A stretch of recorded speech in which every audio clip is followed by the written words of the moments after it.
Okay, so you should see a little me and a little Kate and a big version of Kate's slides. Kate, the floor is yours. Just tell us who you are again, please. Oh, thanks very much, Jeremy. And good morning, everyone, and thanks for showing up bright and early, for those of you who are here. So my name's Kate Bruce. I'm still at the University of Manchester. So as Jeremy mentioned, I did my PhD in Manchester, submitted it pretty much a year ago today. And I'm now working as a postdoctoral research associate on the Effective States and Inclusive Development Research Centre at the University of Manchester. And today my presentation is going to be about the gendered politics of social protection, the case of social cash transfers in Zambia. Can I have the next slide, please, Jeremy? Thank you. So I just wanted to start off by situating this presentation in my wider research on the politics of policy process, specifically around social protection, and also the politics of targeting and ideas of deservingness, which I've looked at specifically in the context of Zambia.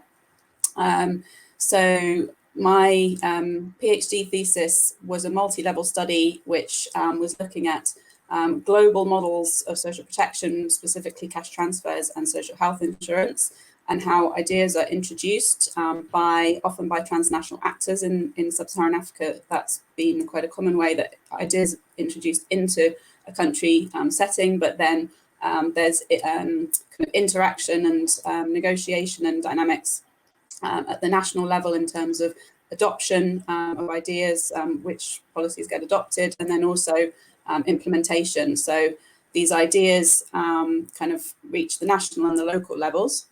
And I was looking at the kind of reception of those ideas and ways in which they might be modified or translated along the way, rather than just moving as they are. That there's a lot of negotiation, contestation. And the sort of second part of that, so around the implementation part, is around policy ideas reaching the local level into communities. And in Zambia, there have been at least 7 different cash transfer models piloted and tried out since the social cash transfer program was introduced in 2003.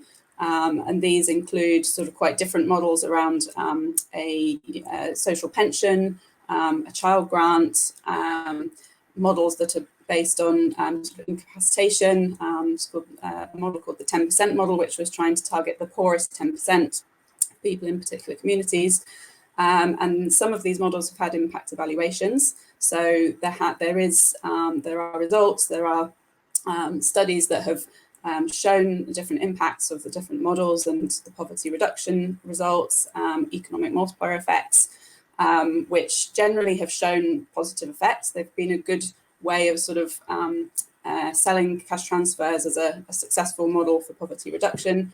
But in terms of the actual models themselves, the decision-making has been much more, particularly from 2013 onwards, has been much more around how acceptable those ideas are, rather than necessarily the evidence around how well they perform in terms of the objectives of the programme. So this sort of main part of my thesis was about the policy process, how it started off being quite top-down, but actually the ideas and the reactions from communities had a big effect on changes to those policy models. So there was a reshaping of policy from below, which is what I presented on a DSA last year. So this is just a bit of background to the kind of targeting debates that have been happening in Zambia. And I was looking at them sort of broadly in terms of ideas of deservingness. But what came up during my fieldwork was that a lot of the mentions around what was not acceptable, or people who are not deserving, was around young women with children. This was a particular category that was sort of mentioned over and over again by the international organisations, by the government officials, and also within communities. So this seemed to raise a sort of gendered aspect of these debates, which I looked into or began to look into in my PhD. I did some initial analysis around this, But I think that it's an area that really has more to say, more to be researched, and I would like to take this further. So this is a combination of some initial analysis I've done already, and then some ideas of directions this could go. So I'd be really happy and willing to get ideas and suggestions, and also maybe of literature I haven't explored or haven't kind of come across yet. Okay, next slide, thanks. Okay, so the next 3 slides cover sort of background, literature, and a gender lens on social protection. So there is some overlap between them, but I've kind of tried to separate them out. So this is the sort of broad, the big kind of debates that go on around welfare reform, social protection, and often particularly cash transfers. You get these narratives of dependency and deservingness. And as was mentioned in yesterday's discussion, that some of these might be to do with neoliberal arguments about incentives and disincentives to work, and that can be quite a concern about programs. If you just give people money, then they're not going to have an incentive to work or to sort of get money for themselves. So that might be part of the basis, but there's also a historical precedent for some of these debates. So early poor laws were very much about the deserving and undeserving poor, and distinguishing between those who are deserving, which would generally be the aged, the sick, children, which categories that sound quite familiar in terms of sort of current debates as well. So there are historical precedents for this, and that you're generally considered to be undeserving if you're able to work. If you are maybe unemployed, you just don't have a job, but you're able to work, then you might not be deserving of assistance. Another aspect that's sort of been part of the debates for a long time is around the Breadwinner Model, which often underpins welfare regimes, whereby able-bodied men generally are considered to be workers and breadwinners, and then women and children are considered to be dependent and may receive assistance, but there's a sort of separation between the kind of insurance and the kind of security from being employed and having that sort of working role versus being dependent and perhaps receiving assistance. So this distinction between first-class insurance, second-class social assistance, which is often quite gendered, with women being devalued and subordinated into the domestic role, domestic sphere, whereas men are considered to be going into the labour market and into the workplace. So these are some sort of quite broad debates, the way we can situate this this discussion. If we could go to the next slide, please.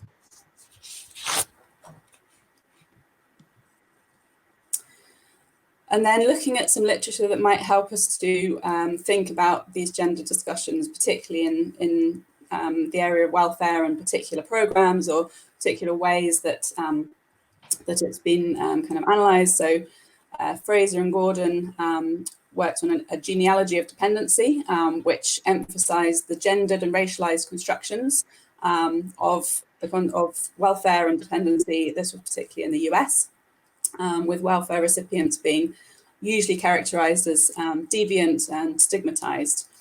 And Fraser has done a lot of work around distinguishing between distribution and recognition, and looking at recognition in terms of status and sort of denial of status as being just as important and just as harmful if you're denied your status as if you're denied access to resources. So looking at how those might interact in terms of reaching a just society, and how everybody would need to sort of have equal access to their identity and their status, as well as to resources and services. So this might be an area we could situate the discussion, and some in terms of relations of subordination and stigmatization, these being examples of the non-recognition that Fraser talks about. So in terms of my work and looking at policy analysis, Ben, Simon and Marshall identify the limitations of policy analysis work that overlook power asymmetries and gender bias. But in fact, a lot of policy analysis doesn't really deal with those. Often it treats it as a kind of rational process of decision making and doesn't really consider the kind of relationships and negotiations and contestations that are inherent in that process. So this is making the point that policies that are assumed to be gender neutral need to be problematized in order to consider biases around social roles and how they may have differential impacts on women. So while they can be presented as or be assumed to be neutral, often there are these differences that play out, and it's really important to be aware of those.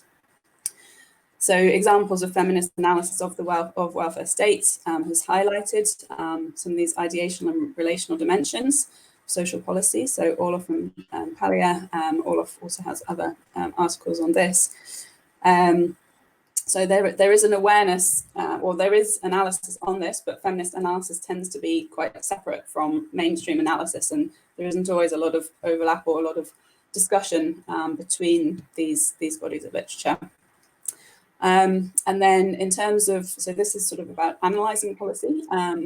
Also recent work within the Effective States and Inclusive Development Research Centre on the gendered politics of inclusive development has found that social policies fail to tackle embedded gender asymmetries sort of in practice. So you've got the aspect of the analysis and you've got the aspect of what the policies are actually kind of doing on the ground.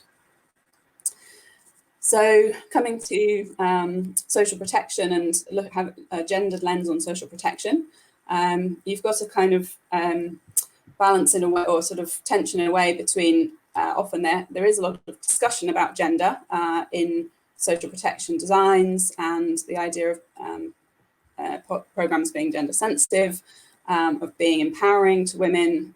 There's a lot of there are a lot of buzzwords around this. It's quite often discussed in that sense, but Jones and Holmes did a review of different social protection programs and concluded that largely they actually remain gender blind in many ways. So often the only consideration of gender is the inclusion of women as target beneficiary group, and that if you do this, then you're addressing gender or you're somehow kind of taking into account gender. But this doesn't consider the need to consider gender as a set of social relations and norms. So you might be saying you're empowering women by giving them money or in particular ways, but if you're not challenging the relations, then you know how empowering can it be? Well, what does it really mean?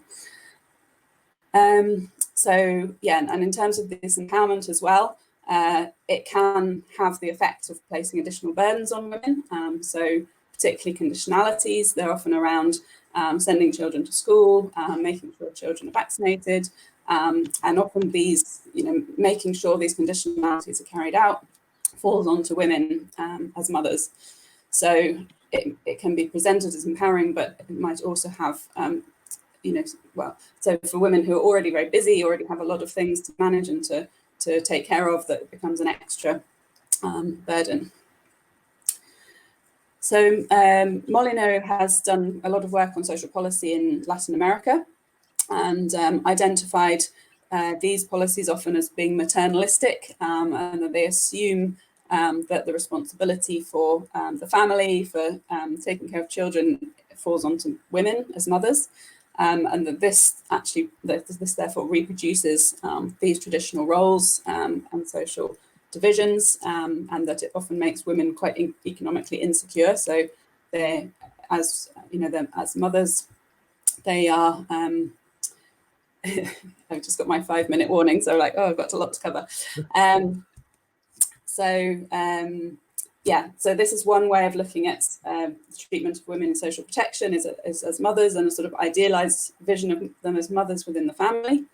But on the other hand, there's also a more negative view of women as mothers that's much more punitive. So talking about welfare queens, social cash transfer mothers, and this idea of women, particularly lone mothers, being kind of individualized and stigmatized in the context of social welfare policies. So these are some of the background debates against which the sort of targeting debates are happening. So moving to Zambia, without much time left, if you can just go to the next slide as well, please. So this is just a brief methodology of my PhD thesis, which was, as I mentioned, a study of global policy ideas moving through national adoption to reception at local level. Initially, I was working in Lusaka, talking to government officials and international agencies who were involved in promoting and adopting the policy. And then also I went to two subcase districts, Kawambwa, which was where there was a particular issue around a clash of ideas and a politicization of that clash of the policy model that was introduced, and then the community responses, and then Petoke as a district in a different part of the country to see if there might be any differences, but actually a lot of the attitudes coming out from focus group discussions seem to be very similar. So this is, I gathered my data through interviews and through focus group discussions, conducted a process tracing for my research. Next slide, please. So I'm particularly talking about a model that was launched in 2014. It was based on a review of the pilot models that had come to date up to that point, so the child grant, the pension that I mentioned, and it presented a dependency ratio. So the idea that the able-bodied versus the dependent members of the household, a calculation of how many dependents you had per able-body, and that acceptability was one of the main considerations for coming up with this model. But when it was introduced into communities, it was basically rejected. There was a lot of complaints, and it didn't seem to fit with the community perceptions of deservingness, particularly around female-headed households and the single mothers with children that I mentioned who were eligible to receive the cash transfer under this model. Next slide, please.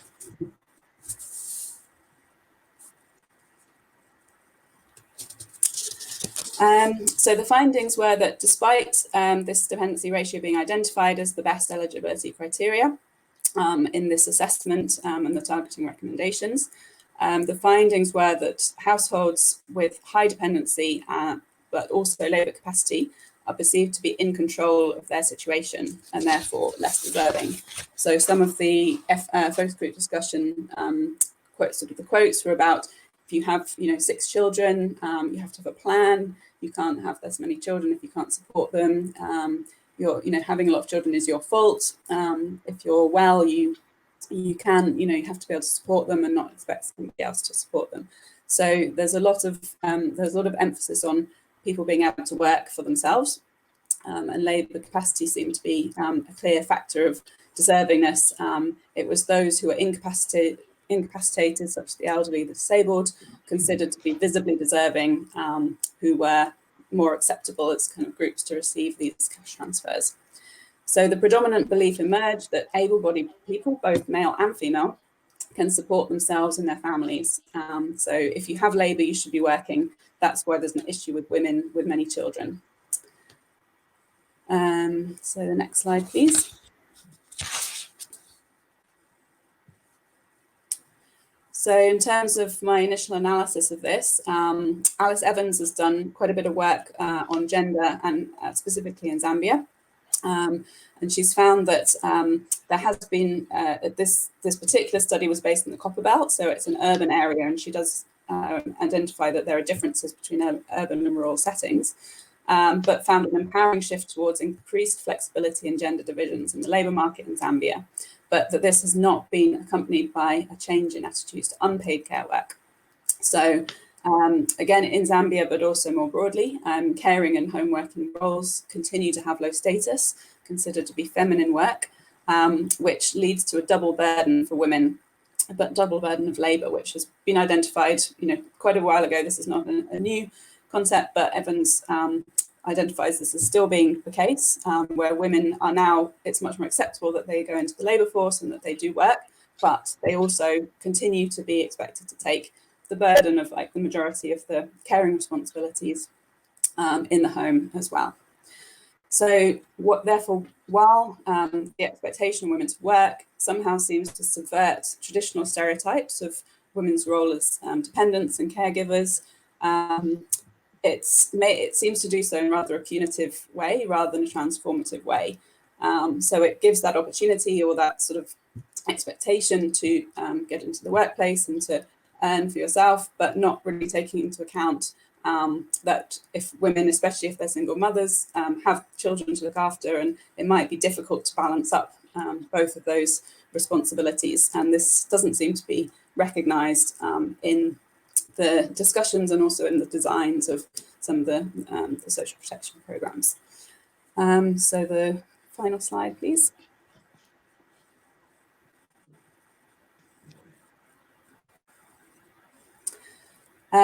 So in conclusion, by failing to recognise these unequal responsibilities within the household, social protection designs can perpetuate rather than challenge existing gender relations and power structures, including high expectations placed on women to earn and take care of their families, and therefore the empowering aspects can be questioned if as I mentioned earlier, if they're not challenging the kind of relations and power structures that are in place.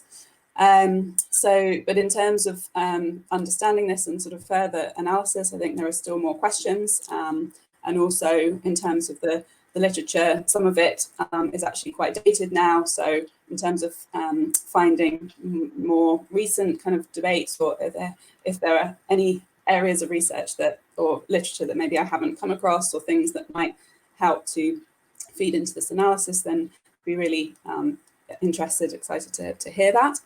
And some of the kind of remaining questions are around perhaps where these ideas of deservingness come from. In Zambia, traditionally, or sort of since independence, around independence, had a very strong rhetoric of solidarity, which is still there to some extent in the sort of rhetoric and the One Zambia, One Nation motto that's used still in sort of very public ways. But in terms of more sort of privately and family structures, there seems to have been, this came out in my research about sort of breakdowns among community structures and extended family structures, and how there was a lot more people were operating more as nuclear families and a bit more of an individualized approach, which perhaps suggests a shift towards a more neoliberal model or approach. But also where did these ideas come from, in the sense of something that came up was about single mothers or young teenage girls getting pregnant in order to get council houses, given the example of the UK, and this came up in Zambia among government officials. So there seems to be some movement of these kind of policy discussions, presumably not specifically brought by the international organisations, although I don't know precisely, but where do these ideas come from? How are they moving around in sort of increasingly transnationalized contexts, or are they more rooted in national context, or is it a combination of the two? So these are some of the questions that I still have. Thank you. Kate, brilliant. Thank you very much indeed. We can't clap you, but just I'll clap you. Well done. Thank you. Kate, that was fantastic. You did take 23 minutes. Great. next time, and if anyone else is listening, go through your introductions a bit faster, right? I mean, you spent half your time on your introduction, and whilst we were all waiting to see what you were going to tell us about your own fieldwork. Absolutely fantastic. Before we move on to Betty, perhaps could you just tell us all, right? So your thesis, is it publicly available? I don't know, or and how much of it is available through ESID working papers? What's the plan? So the thesis is available through the University of Manchester Library, the thesis repository. I think I have a profile on there, so through my profile you can get the link to that.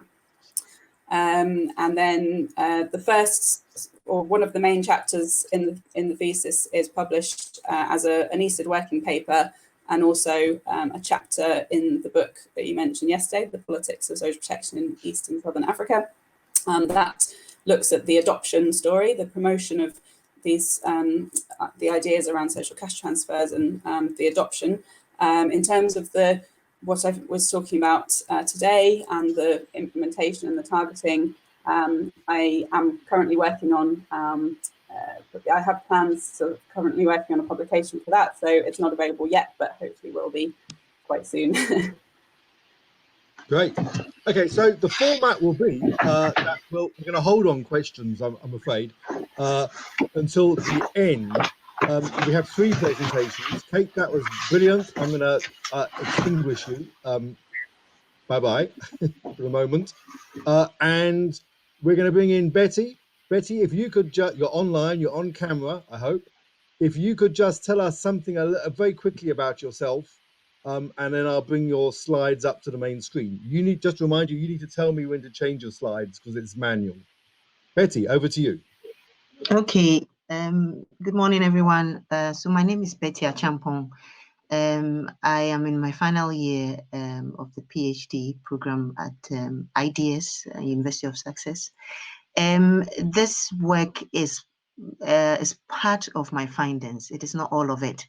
So I'm here to look at the decentralization program in Ghana and how it has affected decisions about who has access to cash transfers to the LEAP program.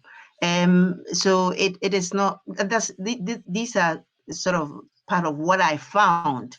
That is not all of it. But my whole PhD is about the politics of implementing the LEAP. And as part of it, I looked at a multi-level analysis of implementing the LEAP, and this is the part of the findings is what I'm here to share with you. Okay.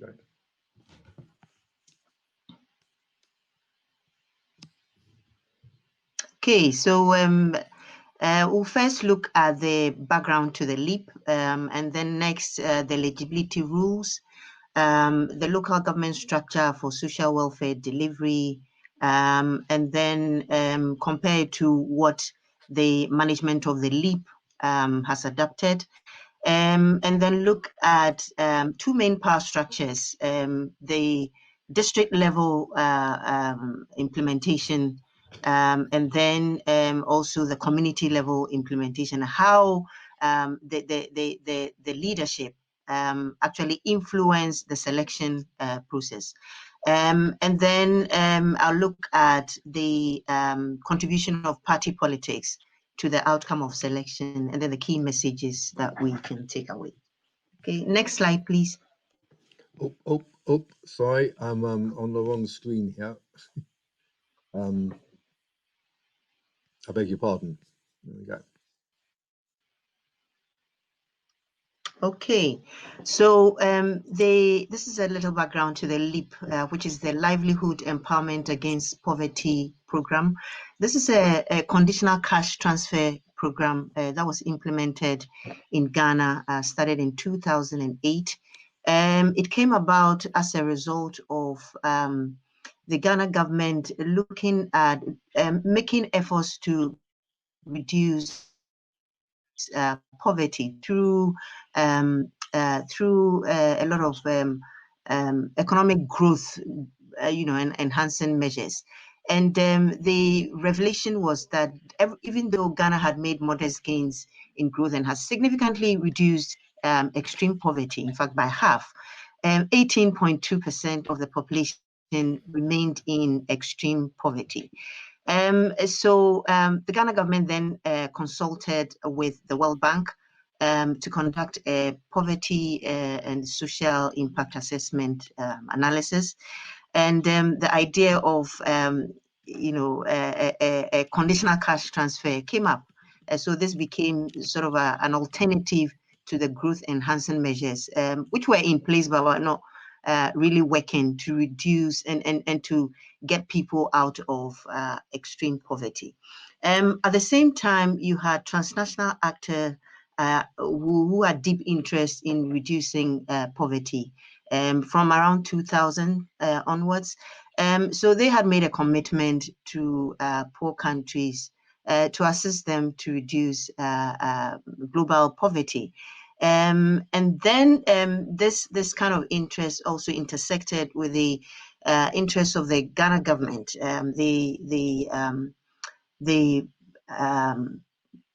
The ruling government at the time, who had made it their political manifesto promise to reduce poverty and to get people, vulnerable households who were in chronic poverty out of poverty. So it was part of its part of the ruling government's poverty reduction strategy. But in all of this, whichever ruling government comes into power has to deliver poverty reduction through a formal mechanism, which is the local government system that delivers public services, including social welfare services like the LEAP program. Okay, next slide, please.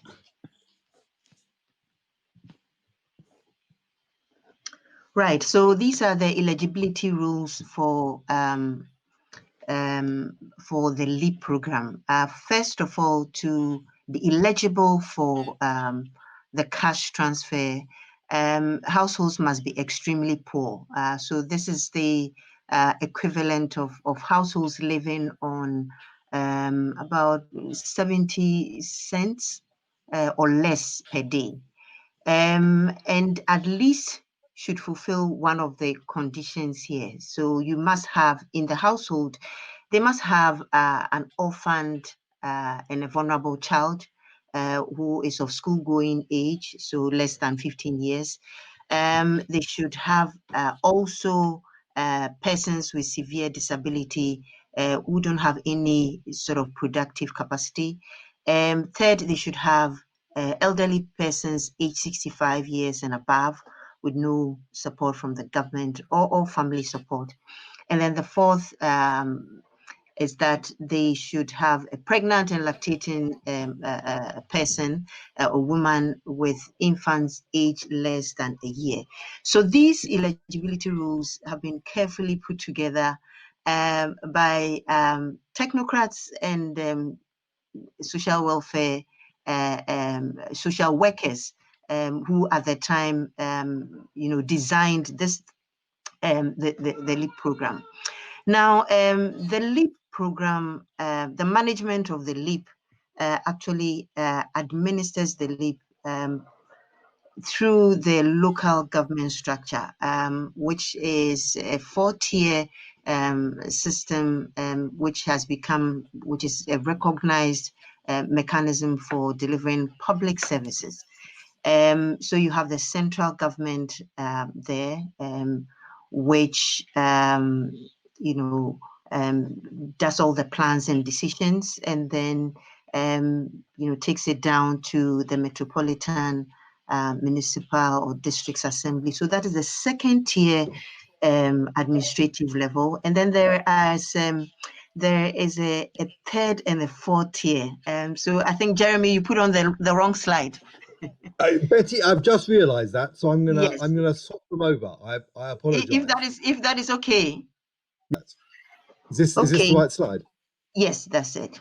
Okay, so I was looking at this one. So this is the local government structure. It's a 4-tier structure which starts with the central government, moves down. So it devolves power and executive functions to the subnational level, where you have the metropolitan assembly, the municipal assembly, or the district assembly. Now, the demarcation is on the basis of this second tier, is on the basis of the population size.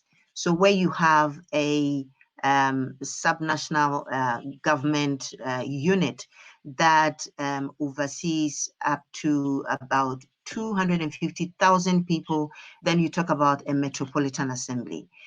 Where you have between 75 and 95,000 people as a population size, then you're looking at a municipal assembly. And when you have about 75,000 people, if the administrative head is looking at about 75,000 people in that locality, then we talk about a district assembly. Now, I have put in the government departments that work within the second tier administrative level, because they are, so you have different government departments such as forestry, such as sanitation, education, and social welfare, all of which work as government departments within the second tier administrative level. Then we have, after the municipal and district level tier, we have a third tier, which is the sub-national, which is the sub-district level. So there we have town councils, the zonal councils. So these are all administrative, units. But some of them are less functional than others. They were created in a way that would devolve some of these functions, but increasingly they have been taken over. The sub-district units have been taken over by the second tier administrative units. So things like the day-to-day administration of the district is all taken over by the second tier administrative level, and the sub-district administrative level is less functional now.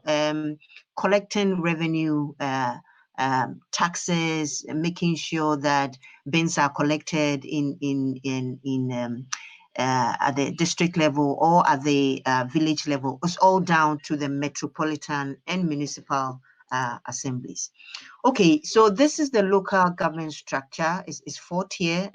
From my updated slide, you see it as a 4-tier slide, a 4-tier structure. But what the management of LEAP has done is to adapt it. So it's just using 3 tiers. So working from the national level through to the sub-national level, where you have metropolitan, municipal and district executives, and then works through to the community and the household level. Okay, so what LEAP has done, what the management of LEAP has done, is start from the national level. So in looking at the household, the LEAP beneficiary household selection, what happens is that the LEAP management, which is the management wing of the LEAP program, first decides what, its intentions, its objectives, everything, and then communicates these decisions straight to the second level administrative unit, which is in bold here: metropolitan, municipal, and the district level. Now, the headships are all called chief executives, and they are all appointed by the ruling government. And then, so once the message gets to the metropolitan and district chief executives, they relay the information to social welfare directors, who are like civil servants. They are the the technocrats who work on these issues. So the social welfare directors manage the LEAP program at the district level. Now, what they do is, once they get the information from the LEAP management that a community should be targeted, households should be targeted for the LEAP program, then they set up district LEAP implementation committees. So they set the district level committees up by giving them instructions on how to target and how to train other community committees in the selection process. In terms of sensitizing community elders and community people on the LEAP, the objectives, and why some people will be targeted, others will not be targeted. This is all down to the district LEAP committees. Now, the district LEAP committees then also form community LEAP committees. And the work of the community LEAP committees is so critical, because what they do after they get the training from the district LEAP committees, the next thing they do is to go into the communities and then identify potential households who will then answer these proxy means test questionnaires and be selected for the LEAP program. Right, next slide, please. Okay, now one thing that I found, one of the findings of my research was that there were two power structures at the subnational level who increasingly influenced the selection process. So one of them were the metropolitan, municipal and district chief executive. So the leadership of the second level or second tier administrative structures. Now, these people are appointed by the ruling government. So whichever government comes into power appoints its own metropolitan chief executive or district chief executive or municipal chief executive. Now, what they do is that they execute government plans at the local government level. But the interesting thing about their role is that they have been empowered by Ghana's constitution, which is, the legal framework for governance in the country. And so part of what they do is that, part of what the constitution has done is to give them a discretionary power over plans, over programs, over decisions at the subnational level. So that means that they do not always follow policy directives from the LEAP management. Of course, they also have different lines of accountability, whereas the metropolitan and chief executives are accountable to the minister of local government.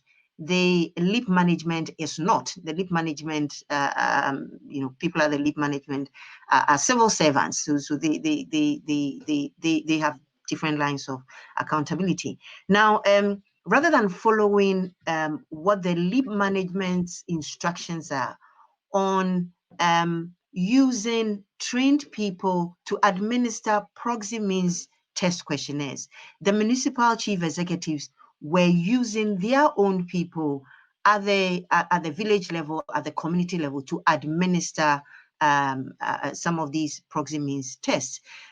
So in some local assemblies, the municipal chief executive mobilized their own data collection. And this is what one social welfare director said, that because the municipal chief executive is very powerful in the municipal assembly, he can do anything. And if he says that he is organizing his own data collection, what do you do?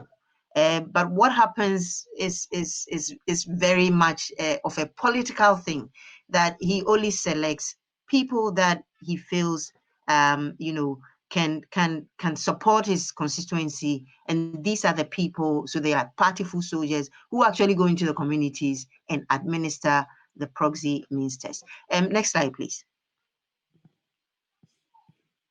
Then you have another powerful structure. These are the community committees. So these are set up by the social welfare directors, and they are given 2 minutes. They are given 1 week to make visits to all households and assess their eligibility. However, they don't always go by the rules. So one person said to me that, sometimes they use their own discretion. So they know people who don't fit the eligibility criteria, but they know that they're extremely poor, so they select those people. And the other interesting thing was that the social welfare directors were very much aware of what was going on. However, they say that they cannot bypass them because they are their entry points into the community, and they are aware that they are taking people who only partially satisfy the eligibility criteria. The problem here, two things. So you have deep sociocultural norms that is influencing the behavior of the community committees as well as the municipal chief executives. What they say is final. How they behave, nobody questions it. People have this respect for decisions made by people in authority, and they do not respect. They respect very much what these people say. They do not question the decisions of people in authority, such as the community committees that are set up. But also the decisions that the community committees take are endorsed and trusted by traditional authorities, who are also very powerful in the various localities. Next slide, please. You need to wrap up very quickly. Yeah, so what I see is that what is happening here is that the nature of Ghana's political system, which is a de facto two-party system, which is characterized by intense competition between the two dominant parties, plus deeply clientelistic practices, which then happens to influence the actions of these people, play a role in what is going on. So the local government heads and the community committees both are accountable to the local government minister. What is happening is that they are building networks of alliances to strengthen their political constituents, and they are doing this through the leaf selection process. So you have power and interest flowing down from the national level through to the subnational level and even to the community level. The effect is that the purpose of the leap is overlooked, political interest of the ruling government dominates, and the poorest households are not always selected. Last slide, please. So the key messages here is that once we understand how the local government structure works in a competitive political environment, then we understand also how welfare resources like the LEAP are distributed. Some functions are only partially devolved. The different lines of accountability also helps to display this kind of behavior. Then you have deep and cultural norms and values that are rooted in Ghanaian traditional society.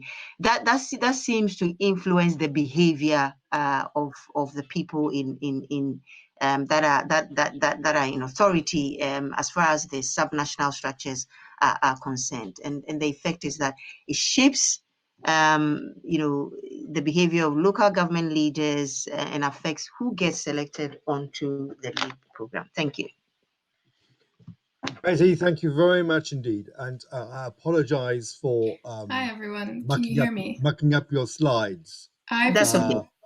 Yeah, I can't, for some reason for me, Jeremy is frozen and I can't hear him. Hang on. Okay. So if someone could indicate Betty, that you could hear me, that would be very helpful. Hang on a second there, Elizabeth. Hold on. Whoop. Betty, thank you very much. Just one question you might think about, because I'm sure it's going to come up, because it came up in Kate's as well, is, okay, so if there's differences between, the understandings of who is deserving and who is eligible between community, whatever that means, and the program designers, the LEAP designers, what does the community think should be the criteria for eligibility? Don't answer now. Hold on that one. We'll come back to you. So, thank you very much, Betty. That was wonderful. I'm now going to try and bring in Elizaveta, and we're going to see if I could hear her, even if she couldn't hear me.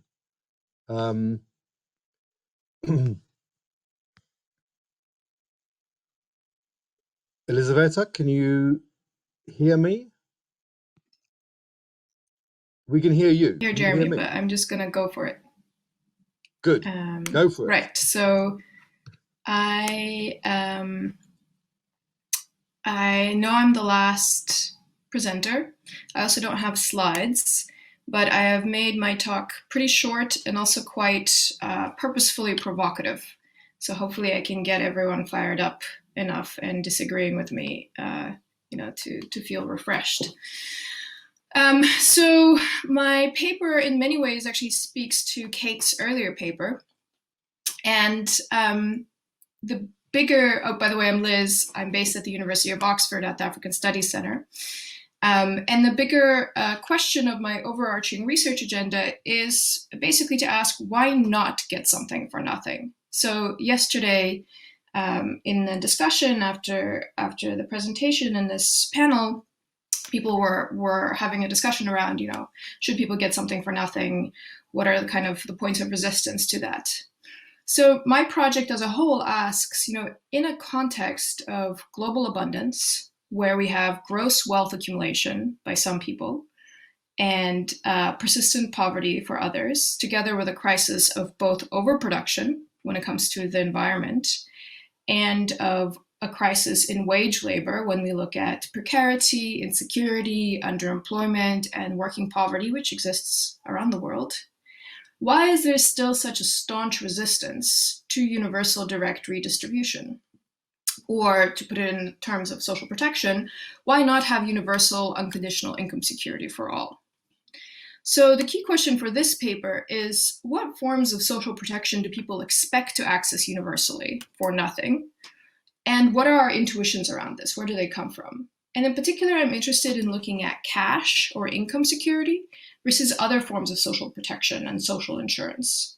So I think an initial useful thought experiment to kind of crystallize the contradiction I'm interested in is, why is it that universal healthcare as a form of universal social protection is widely accepted around the world, maybe with the exception of the US, as something one should have, versus universal basic income, which is seen as a very sort of fringe, radical policy. So why is there this intuitive gap between universal healthcare and universal basic income? And I think my work sort of echoes back to and is building on the work of James Ferguson around a rightful share. So James Ferguson writes about a rightful share and a sense of a rightful share leading to a new politics of distribution. And I'm interested in asking, well, what is perceived as a rightful and what isn't? And a lot of the research that has been done around this looks at elites as kind of resisting more universal policies, as being worried about dependency and this idea of getting something for nothing. But actually, my own empirical work looks at the views of those who stand to benefit most. And in particular, I do research with the long-term unemployed poor in Southern Africa, in South Africa and Namibia. And I try to use that empirical work to tease out some of these contradictions. And I'll be using that basically to pose some questions to all of you in this paper. So first, I want to start with a brief history of this contradiction. And a lot of my previous work has looked to the Protestant work ethic, kind of a Weberian approach to why we're still so attached to the idea that people need to work for money. But in this paper, I'm actually have become much more interested in the medieval European roots of social protection. And these roots are, as Kate mentioned, the poor laws, which basically were created to force the poor into work. And a lot of people think of the poor laws as a Victorian invention, but actually their roots are in the era of post-plague or post-Black Death in the 1300s in the UK, where there was an extreme shortage of labor. So because of the shortage of labor after the Black Death killed a lot of people, landlords who were looking for agricultural labor basically had two options. They could either raise wages or they could force people into labor. And in the UK, in what was in England, a lot of people chose the route of forcing people into labor by restricting and criminalizing movement of laborers and by criminalizing things like begging and vagrancy. And I think, why am I talking about medieval Europe in this panel on social protection and international development? Well, I think there are really interesting parallels here too, in particular in terms of my case study where I look at Southern Africa. I think there are interesting parallels between these decisions that were made after the plague in medieval Europe, and to colonial and apartheid laws that restricted movement and criminalized vagrancy in Southern Africa. And I'll speak a little more about these parallels in a moment. But these kind of policy approaches to social protection that were all about forcing people into labor continued. So by the 16th, early 17th century, you have a distinction developing between the deserving and undeserving poor, again, that Kate spoke about. So the deserving, which were also called the impotent poor, were those that physically were unable to work, and the undeserving, which were also called the sturdy or the idle poor, were those that theoretically could work. And that's the root of the poor laws that make that distinction. So you were allowed to give payment, cash or food or clothing to the deserving, but for the undeserving, at this point, there was basically prison or beatings or sometimes even executions. And eventually, this developed into not simply this kind of punishment, but this developed into a system of indentured labor, where people who were seen as the undeserving poor would be sent off to work in the colonies under indentured labor contracts or to the workhouse. And again, the reason I'm bringing all this up is I think there are interesting parallels here. And again, I'm being purposefully provocative, but I think there are interesting parallels to our current systems of workfare and of government work programs.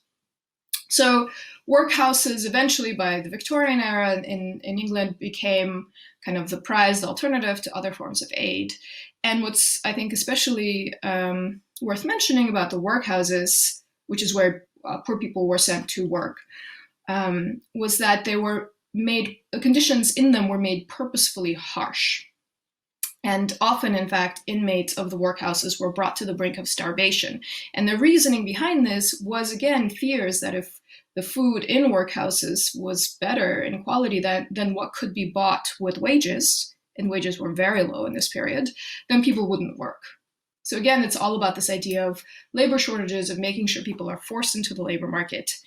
And in fact, if you look at some of the writings around the existence of workhouses in the mid-19th century, there's a lot of language around the fact that if you just give money to the poor, it destroys self-reliance. So again, you see these roots of the fears of dependency that you hear now. Okay, so my bottom line is that these distinctions and worries about the deserving and the undeserving poor, and if you get money for nothing, you won't work, are very old. And I think they continue to be reflected in both welfare and social protection policies and in views around the poor now. So this whole history that I've very briefly sketched out for England, I think has a really strong parallel history in colonial and apartheid Southern Africa, where colonial and apartheid laws have focused on forcing Black South Africans and Black Namibians into wage work through various means, such as the dispossession of land, the dispossession of natural resources, movement controls, various taxes, and the criminalization of various forms of what was called vagrancy. Right, so all of this policy was based on a state of labor shortage, of being afraid that you wouldn't have enough people for labor markets. And what's interesting is now I would make the case, building on the work of, say, Tanya Lee, that we now live in a state of labor surplus. And in fact, the problem is not a labor shortage, but surplus populations of people who cannot find work. And yet we still cling to the idea that the poor have to be forced by fear of destitution into wage labor. And again, a lot of people point their fingers at elites in this discussion and say, well, it's elites that think this way. But my own work shows that there's a kind of ongoing deep-seated appeal to this idea that you have to work to deserve cash. So my research is based in Namibia and South Africa, in particular in inner city Johannesburg, and in both rural and urban Namibia. And I speak to the long-term unemployed around their views of social protection, social grants, welfare interventions, universalism, redistribution. And I don't have a lot of time now to go into the details, but I did just have a paper come out in Economy and Society, which goes through a lot of the kind of empirical details of my work. Right. So what I find is that for my interlocutors, there's a lot of resistance to a universal provision of income security from the state, to something like an unemployment grant or a universal basic income. And a lot of this resistance is justified around fears of laziness, the idea that if you just give people money for nothing, they'll become lazy, they won't work, or they'll misspend the money, they'll spend it on alcohol. And finally, that it'll lead to some form of moral decay. So there's a lot of talk of getting money for nothing being simply bad in some kind of fundamental way. And ultimately, what people said was that they'd prefer the state to give them a job rather than to give them cash. But I do want to qualify this in that while people were suspicious of the idea of getting money for nothing, they were very open to other forms of universal social protection. So people were completely on board with universal healthcare, universal education, and also things that many of us might not think of something that should be universally provided by the state, such as utilities, electricity, water, and land and housing. So even these things that we would term as capital, such as housing, my interlocutors were very happy to have the state provide universally to all. So thus, my interlocutors do support some forms of state-led redistribution and social protection, but there's a particular role that cash seems to play in their kind of economic moral imaginaries. Because when I asked about wealth and the wealthy, and this is in two countries that are some of the most unequal in the world, many of my interlocutors saw the wealthy as actually deserving, through hard work, of their wealth. Although, again, this is more complicated, many people also said that either the wealthy worked hard for their money or they got it through crime. So it's sort of one of the two extremes. But there was a lot of hesitation around the idea of redistributing money away from the wealthy based on this idea that they must have worked to get their money. So my central question of this paper is, why is there this distinction between some forms of direct redistribution, such as housing, which my interlocutors are fine with, and others, such as cash? And I argue that income and cash seem to have some kind of special place in people's moral lexicon of universalism and of social protection. So health or housing doesn't need to be deserved, but cash somehow does. And I think that much of this is based around implicit understandings around the role of the state, around welfare, around poverty alleviation, and around work. But the story gets a little bit more complicated, because then in my research, I started rephrasing the idea of, say, an unemployment grant or a universal basic income as a natural resource dividend. So I would say to my interlocutors, okay, well, what if the government took all of the wealth that was mined, out of the earth, so the gold, the platinum, the diamonds, and distributed the profits from selling natural resources as cash to all of South Africa's citizens or all of Namibia's citizens on a monthly basis. So again, we have a universal monthly cash grant that goes to all, but rather than framing it in terms of welfare or social protection or poverty alleviation, I started framing it as a natural resource dividend. And people would really get on board with this and would switch their opinion. And even the same people that earlier were concerned with laziness, were concerned that cash from the state would be misspent on alcohol, suddenly switched and would say, actually, I think this is a good idea and I think we should do this. And when I would bring up their earlier concerns, they would say, well, but it's our money. So it's fine to be lazy or to spend it on alcohol if it's your money.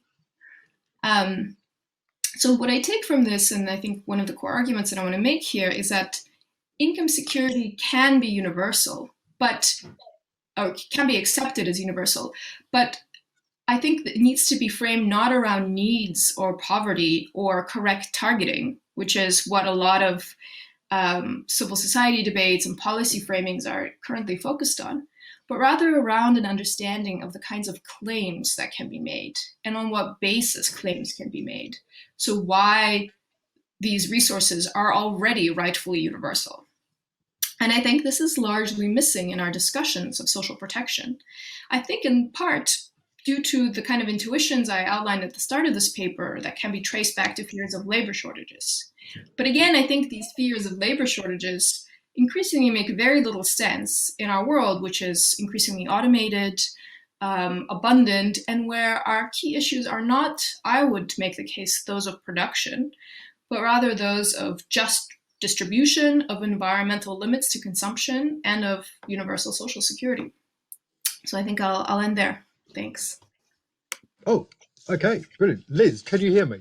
I can hear you now, yes. Okay, because I just got a sign for you here. I don't know if you can read it, but it says, are you able to read it? It says, if you can't hear me, read your text messages. Okay. Well, Okay, I can brilliant. hear you now, so I'm fine. Okay, Liz, thank you very much. So we've had three fantastic presentations, and we've got time for questions. I'm going to try and bring Betty and Kate onto the screen. You bear with me whilst I do so. We have one question already. It's from Maya Hinfalar in Lusaka in Zambia. I'm going to read it for Maya rather than try and figure out how I can actually bring her up to the screen. Her question was for Kate, but I think it applies to all three of you. So the question, so Kate, you mentioned that that in Zambia there might be urban-rural differences, and Maya says, well, what about rural differences as well? And I'm reminded of the work of the tragically late great Malawian development economist Thandika Mkandawire, who died early this year, very sadly. He's one of my heroes. He was one of my heroes.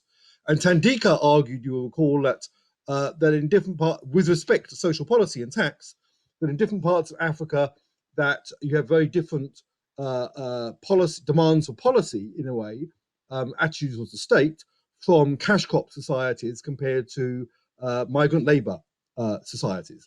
Right. So to embellish Maya's question, I would wonder, in a case of somewhere like Zambia, would you find very different approaches to desert in, for example, southern Zambia, which is essentially a cash cropping area, or eastern Zambia, compared to northern Zambia, which is historically the migrant labor reserve for the copper belt? Now, and I think it'd be very interesting if Betty could answer the same question with respect to Ghana. Do you have a sense that there is variation in what people think in different parts of Ghana, whether it's urban-rural or different rural areas? Elisabetta's work is urban Johannesburg, but you might have some thoughts on this as well. So I'm going to bring Kate up if I can, and I'm going to try and vanish myself in a second. Okay, Kate, you're there. Over to you. Question, and it's something that I did try to look into in my work. So by when I was looking at the selection of the districts that I was going to go to, that was part of my process, was sort of thinking about the different areas in Zambia and trying to find out if there might be these kind of differences. Because my thesis was a sort of very, so it looked at the policy process from global to national to local. So the local was kind of the final stage of the fieldwork. So there were sort of practical and timely what I was able to do. I'd already done a big study of interviews in Lusaka and looking at that national level. So I went to 2 different districts, and I selected one in Luapula district, so it wasn't not Copperbelt, but sort of up by the Congo border, the Congo border, and that was on the basis that it was where the particular sort of disagreement and the politicization of it through the visit by the minister to the district, and the kind of debates reached the national kind of stage. So that was why I went there. I also went to one in Eastern Province, and the reason for choosing to going somewhere in a different part of Zambia was to see if I could start to tease out differences in the sort of understandings of deservingness. Through the focus group discussions that I carried out, very similar themes, very similar kind of points were emerging. So there were not clear differences in terms of the kind of justifications or kind of explanations of why people felt these different kind of household structures were more or less deserving of receiving assistance. I mean, one of the things was that it wasn't necessarily they didn't think that people who had laboured were deserving at all. It was more a scale of deservingness. It was more like, well, yeah, we do think they should be supported, but these other groups are more vulnerable, so they should be prioritised. And then if there's money left over, then these other households that maybe have a lot of children and, you know, then they could be helped. So there was nuance in that.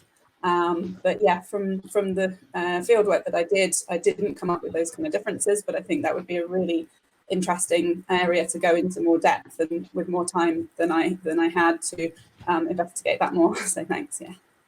Great. Well, it's good to know that you're going to be going back into the field and following up with some further research. Betty, are you with us? Yes, I am. So, can you tell us a little bit about understandings of deserts and deservingness from below, and how that differs from the official programmatic design? And did you find, do you have any sense of whether there was variation between different parts of Ghana, urban, rural, or rural? It's difficult. I think that at the community level, so let's start this way. At the community level, most people feel that the criteria doesn't work. It's too restrictive. There are several people who are extremely poor, but who don't necessarily fit the criteria, and so are not selected. At the national level, the assumption is that there is no money to select all extremely poor people, or to give cash to all extremely poor people. And so they are doing it in phases. So, you know, at some time, every year, there are 2 or 3 programs through selection programs that then go on to select those who are left behind. I think what is very clear from all of this is that there isn't a sense of there isn't enough monitoring going on. Otherwise, money shouldn't be a problem. So you have people who have been selected and are still on the program more than 10 years. Some who were selected as children and who were within 8 years, for example, 12 years ago, are still cashing in on the grant. If there was sufficient monitoring going on, these people should have left the program, and then other extremely poor households would then be selected. But also back to the institutional structures that deliver social welfare, services like the LEAP. You have powerful village elites who cannot be bypassed, and once you have a system in place, which is like the single household registry system, which then identifies all poor people, then these people can be bypassed. Their services won't be needed anymore. Then the municipal chief executive doesn't come in. Then the community committees do not have a role to play. They go back and to their original roles, as in administering, looking at the day-to-day affairs of the community, rather than using LEAP as a way of supporting, government plans and so on. So apart with the community, they feel that they weren't informed. Everything has been top down. So if that wasn't the case, then you'd have a lot more people on the selection on being selected for the program. But in as long as they were not selected, they were not consulted, they are then using their own discretion to select those they feel should also be eligible for the LEAP. I think this is the general thinking in all of the districts that I took my I did my field work from. So I'm not sure whether there are any variations in terms of rural, urban. I mean, even with the urban poor, I feel that I visited one urban poor community, and I didn't feel that those who were receiving cash grants in that community were poor enough, as compared to some of the other much poorer districts that I visited. So that's the problem. The whole thing about universal targeting hasn't really is argued from an economic lens. From the point of view of the program designers, that you cannot do a universal. It's too expensive. But also, if they are doing a single household registry system, which will identify all poor people, this then takes time. And so it's we'll wait and see. There are plans in place to get a single household registry system, and so that will then limit the influences of the communities and the the administrative heads, in the selection process. Perhaps. Maybe. Liz, do you want to come in? I'm not sure I have that much to add, besides the fact that I my work is across two countries and is across rural and urban divides, and I do hear very similar things, which is interesting, which is not what I expected. And I think it's very, very important to look at nuances and distinctions and variations. But I also, in my own work, think it's also very important to look at overarching similarities, because of course there is one thing we all share in, and that's being embedded in capitalism. And I think it's equally important to look at the way that then makes us all embedded in certain ways of thinking about the world that are similar. Well, I think there's plenty of people in rural areas in Africa who wouldn't necessarily agree that they are embedded in capitalism, and they might actually want to be a lot more embedded than they are. Well, I feel like that in itself is also a product. Right. So the next question we've got here is, sorry, I'm gonna try and broadcast it. Is from James Copestake from the University of Bath. I hope you can all see it. Thanks to all speakers. Did any of you pick up feedback on deservingness and mental illness or disability? Do any of you want to tackle that question? Well, I think I can very briefly just say that mental illness didn't really come up, but disability did, and that was very clear for my informants, interlocutors, as a form of deserving of cash. Yeah, in Zambia as well, disability, again, mental illness specifically wasn't discussed too much, but disability was very clearly seen as deserving. It was one of the categories that it was felt to be difficult to argue with. But I think even within that, so in Zambia, because they seem to have tried to actually respond to the concerns and the levels of acceptability within the community, they've sort of taken those on board and actually adapted the kind of design and the eligibility based on what's acceptable. And with disability, it becomes very fine-grained. They've had to develop a system of determining if you're disabled enough, and sort of a certification system, and what counts as being a severe disability, or people coming and saying, oh, I injured my arm in this time, so therefore I can't work. And so then it becomes almost a micro discussion about deservingness within this category, and whether people are trying to use it to kind of get money when they shouldn't, and you have to prove that you're like really disabled. So yeah, it has come up, but in that kind of context. I did. Or Liz, sorry, Liz. Oh, I can go last since I've already spoken. Betty. In terms of disability, I think that with the LEAP program, these are people. I don't know how the definition for disability, according to the criteria, is those who are incapacitated, and for that reason, it limits their chances of getting any work at all.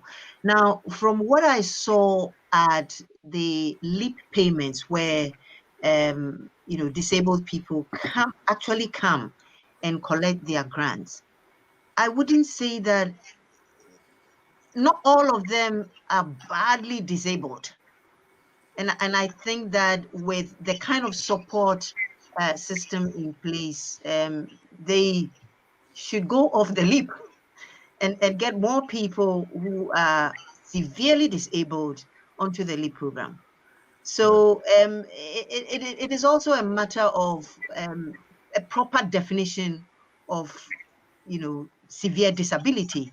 This is the first thing that I asked when I was going through the eligibility criteria. Somebody who is not well enough to work. So you could injure your arm, you could injure your leg, etc.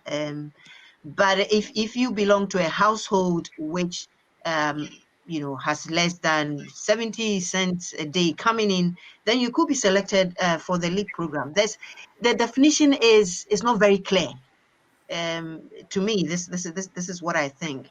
On the other hand, you could get people who were lame and couldn't walk and were therefore carried on, their guardians back to bring them to the payment centers so that they could collect their grants.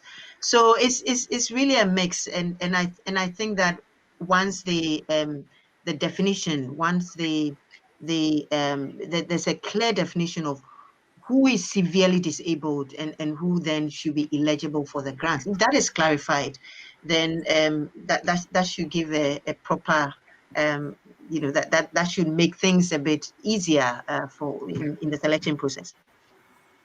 Liz. I just wanted to add a brief anecdote, which is someone I was talking to in inner city Johannesburg, and we had just had a conversation about wealth and redistribution, and this woman had told me that she thinks most of the wealthy worked hard for their money and thus deserve to hold on to it. And I asked her if she knew anyone who had become wealthy through hard work. And she said no, but she did know someone who became wealthy because they got hit by a car.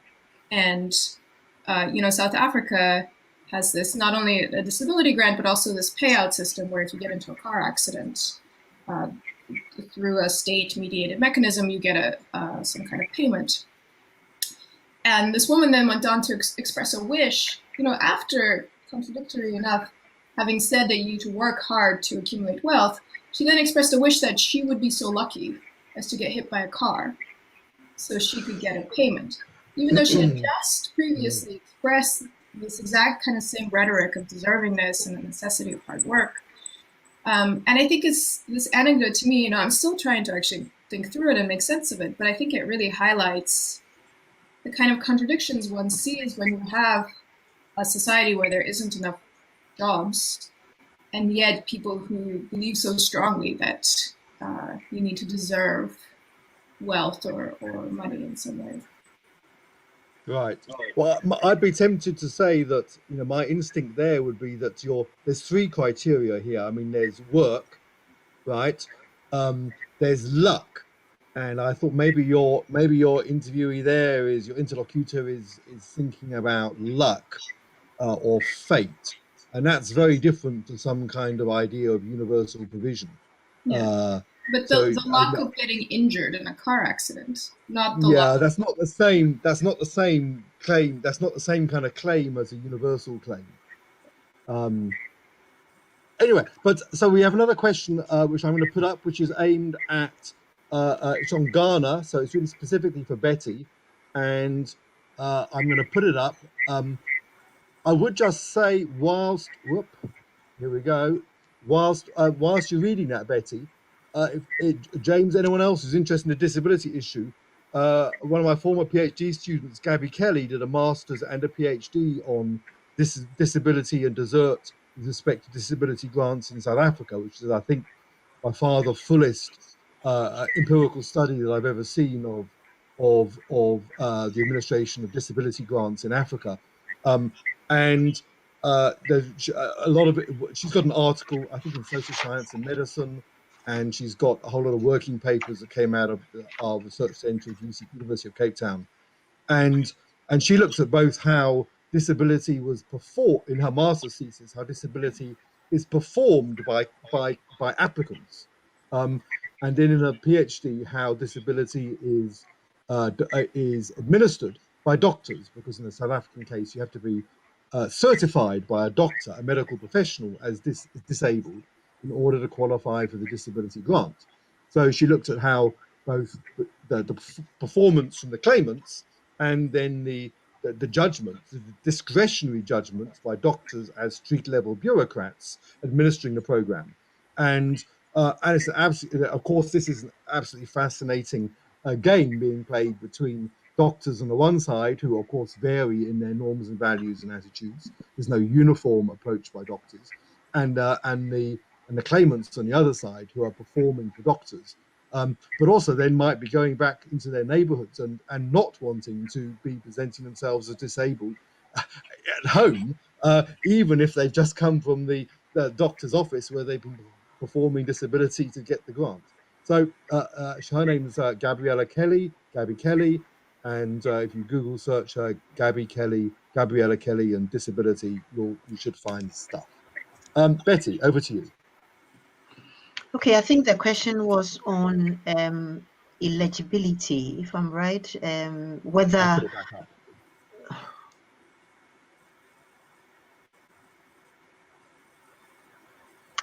Okay, in Ghana, is the means test eligibility criteria revised at the inception of a new political leadership? I don't think so. As far as I know, when the eligibility criteria was written prior to the pilot program, it has not been, it hasn't been revised. So what we have is still those who are extremely poor and they're disabled, and that sort of 4 criteria is still much the same. It hasn't changed with any new political party in power. So what happens is that the community structures, the community committees, become very much familiar with that kind of criteria, to the point where they actually, speaking to some of them, they just throw it somewhere and they know exactly who is poor, who is not poor, who should be selected, who should not be selected. But there is also, once the community committees go into the households to select potential households for the leave, that is not the end of it. Now, these people then have to go through, they have to answer a proxy means test questionnaire. And to my understanding, this is where the clientelism comes in. The community committees actually teach them how to answer these questions, because many of them are they are illiterate. But one thing they understand is that if they answer it the way that the community committees are asking them to, then they are much more likely to be selected. Sometimes they are people, these households who are potential households for the LEAP program, sometimes would be party supporters, party faithfuls. They align themselves with the political leadership in place. And so this is one way of strengthening their, the support base of the party in power. And I'll say that is how the clientelism plays out. If they know that you are a party person, you are, if the community committee, person knows that you support the party in power, you are more likely to be selected. And so this is to the detriment of those who do not really support the party in power and are extremely poor. You should align yourself somehow with the interests of the committee to be selected for the LEAP program. And I think in about 80% of the cases, when the potential households are selected, they are also selected by through the proxy means test. I don't know if the question has been answered. Well, maybe you could just quickly expand. I'm guessing that the question was also focusing on what happens when you have a change of government. So you had a change of government in 2016, I think, most recently, Yeah. and Yes. we know that the NDP, the NDC, and the NDC. NPP have support Yeah. in different parts of the country and have different Yeah. voters in different districts. You know, if you compare who was actually getting LEAP grants before the change of government and who was getting LEAP grants after the change of government, can you see that different districts are favoured or different voters within districts actually get it because of the change of, or because of the change of power between one party to another? Yeah, I think this is something that came out very strongly in my findings, that for some reason you have the NPP. Currently, you have the NPP government in power. Now, in terms of selecting the communities that should be given grants for the LEAP, whereas every government, whereas the plan, the design of the program is such that 25 districts should be selected for each expansion program. The current NPP government selected more than 25 districts. And these were not, some of them were not the most or the most vulnerable households. They were not entirely, they were not as poor as the districts that were selected by the NDC. Where the NDC used the program plan, at each expansion selected 25 districts. The NPP went on to select more than 25 districts, and nobody has questioned that. No.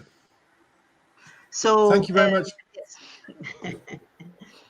Okay, so we've got a question for Kate here from Badru Kenya in Makere in Uganda. Hello, Badru. Kate, do you want to tackle this one? Yes, thanks. So the question is, aren't there some empowerment effects of conditionality in social protection? So the point that I was making was to sort of question this empowerment generally is sort of seen as like a very positive term. You know, if we give this, we'll empower these people without always kind of analysing or like looking at the assumptions or looking at kind of some of the additional factors as well as giving over cash that might affect that. So I'm not saying there aren't any empowerment effects, and what I was looking at in Zambia mainly are not actually conditional programs anyway. So this was more about kind of literature, and it was about questioning some of the assumptions of empowerment being a purely good thing with only positive effects, and the idea that if you so because there are certainly results that show that if you give money, it can improve people's it can reduce poverty, it can improve people's living conditions, it can enable people maybe to sort of invest in a business or invest in Zambia, sort of getting goats, or there are ways that it can.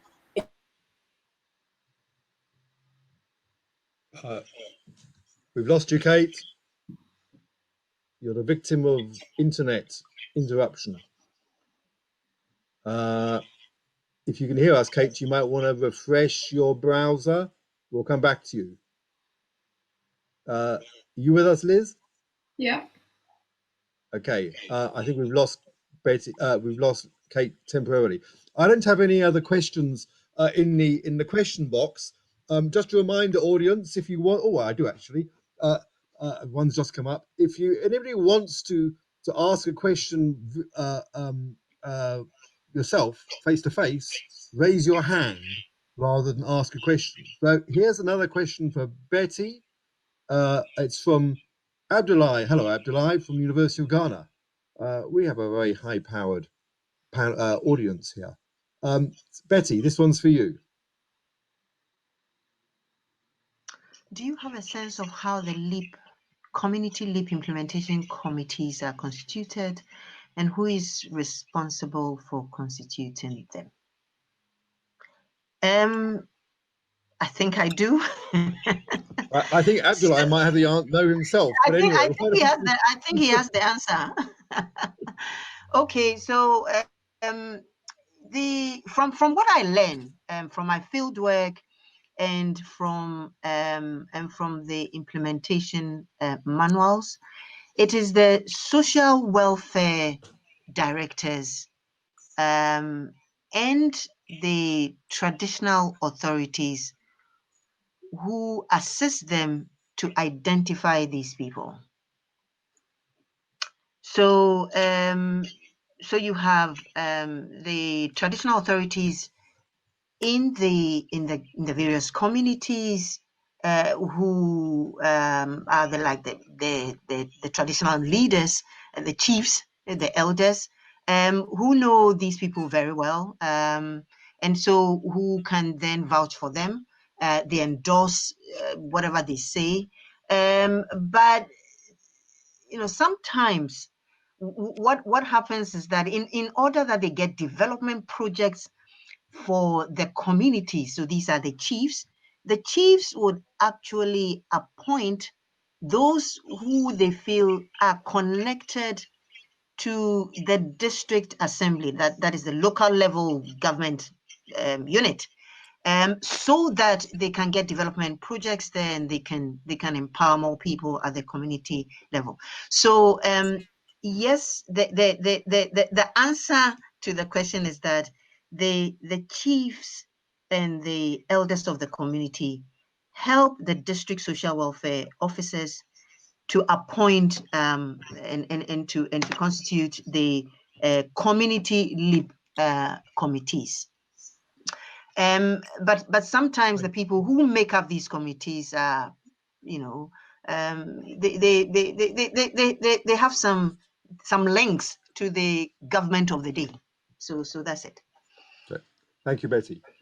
We are running out of time. I have a quick question for Liz. Maybe it's not a quick question, but maybe you can answer it quickly. I thought that you talked quite a lot about the poor laws in pre-welfare state Britain, England specifically, and I thought you gave us a bit of a caricature of the poor laws. Actually, poor laws varied over time. The poor laws in Britain in 1850 were very different to 1750 or 1650. They varied enormously between different parts of the country, and most importantly of all, they varied enormously across Europe. And more widely, we know that the administration of poor laws is very different in, for example, in Catholic societies compared to Calvinist, Reformed Protestant societies versus Lutheran societies. The work of Philip Manov or Sigrid Karl on that. And we also know that poor laws, or the equivalent, zakat and so on, operate very differently in different types of Muslim society. The big question really is if you look at norms around deservingness and attitudes towards work in contemporary Johannesburg, right? It's not, is there some affinity between them and some conception of poor law thinking, right? But which version of poor law thinking, right? Which historically rooted and probably religion rooted conception of desert, is reflected in your amongst your interlocutors, and why? Yeah, so well, first of all, it's a 15-minute paper, and it's so details and subtlety are difficult, and the point of the paper isn't to give a history, a kind of comprehensive history of European poor laws. Of course, I think the reason I wanted to start with this history is because people often start with the Protestant work ethic when they talk about this kind of attachment to work, but this is a panel on social protection, so my point was actually just to point out that this idea within social protection that labor shortages are a problem and poor people not working are a problem that we have to be careful about when we design social protection just has a very, very long lineage. That was kind of my underlying point. And I do think there's a lot of really fascinating parallels between the concerns of these very early laws trying to make sure that poor people work and the ongoing concerns of policy design that I just think are worth, underscoring. Which isn't to say that there aren't lots of distinctions and variations, but I also think there is, in my focus on English poor laws, I do think that there is a lineage there because, I work on Southern Africa, right, between this kind of heritage and the sort of laws that were later implemented. And I'm sure the lineage is winding and has lots of detours and isn't, you can't draw an absolutely clear line. But I think there are connections there. But again, my kind of underlying point in bringing all this up is just this worry of labor shortages that I think was rooted in Right. post-plague Europe continues. Right. Well, yeah. I've argued, I've written about this quite extensively, as you know, and I argue the opposite. I argue that it's a mistake to see this probably as a lineage from some kind of colonial British model, which is transmitted through missionaries or whoever into popular culture in South Africa. I argue that this is much more likely to be rooted in a indigenous African conception of work, and in the case of someone like Botswana, in essentially agrarian societies. But anyway, we can continue this debate elsewhere. Three of you, well, Betty, Liz, and Kate, who's vanished. Thank you very much. I think that was an extremely interesting session. I learned a lot. I thought your presentation spoke to each other really nicely, and absolutely wonderful. Thank you very, very much indeed. We'll be back later, I think at 2 o'clock UK time. I'm not on UK time, so I know when I've got to be here. But we'll be back for the session this afternoon when we definitely have 2 papers on Latin America, and we might have other papers too, but it's a bit uncertain. But there will definitely be session 3 later this afternoon. Everybody, thank you very, very much indeed.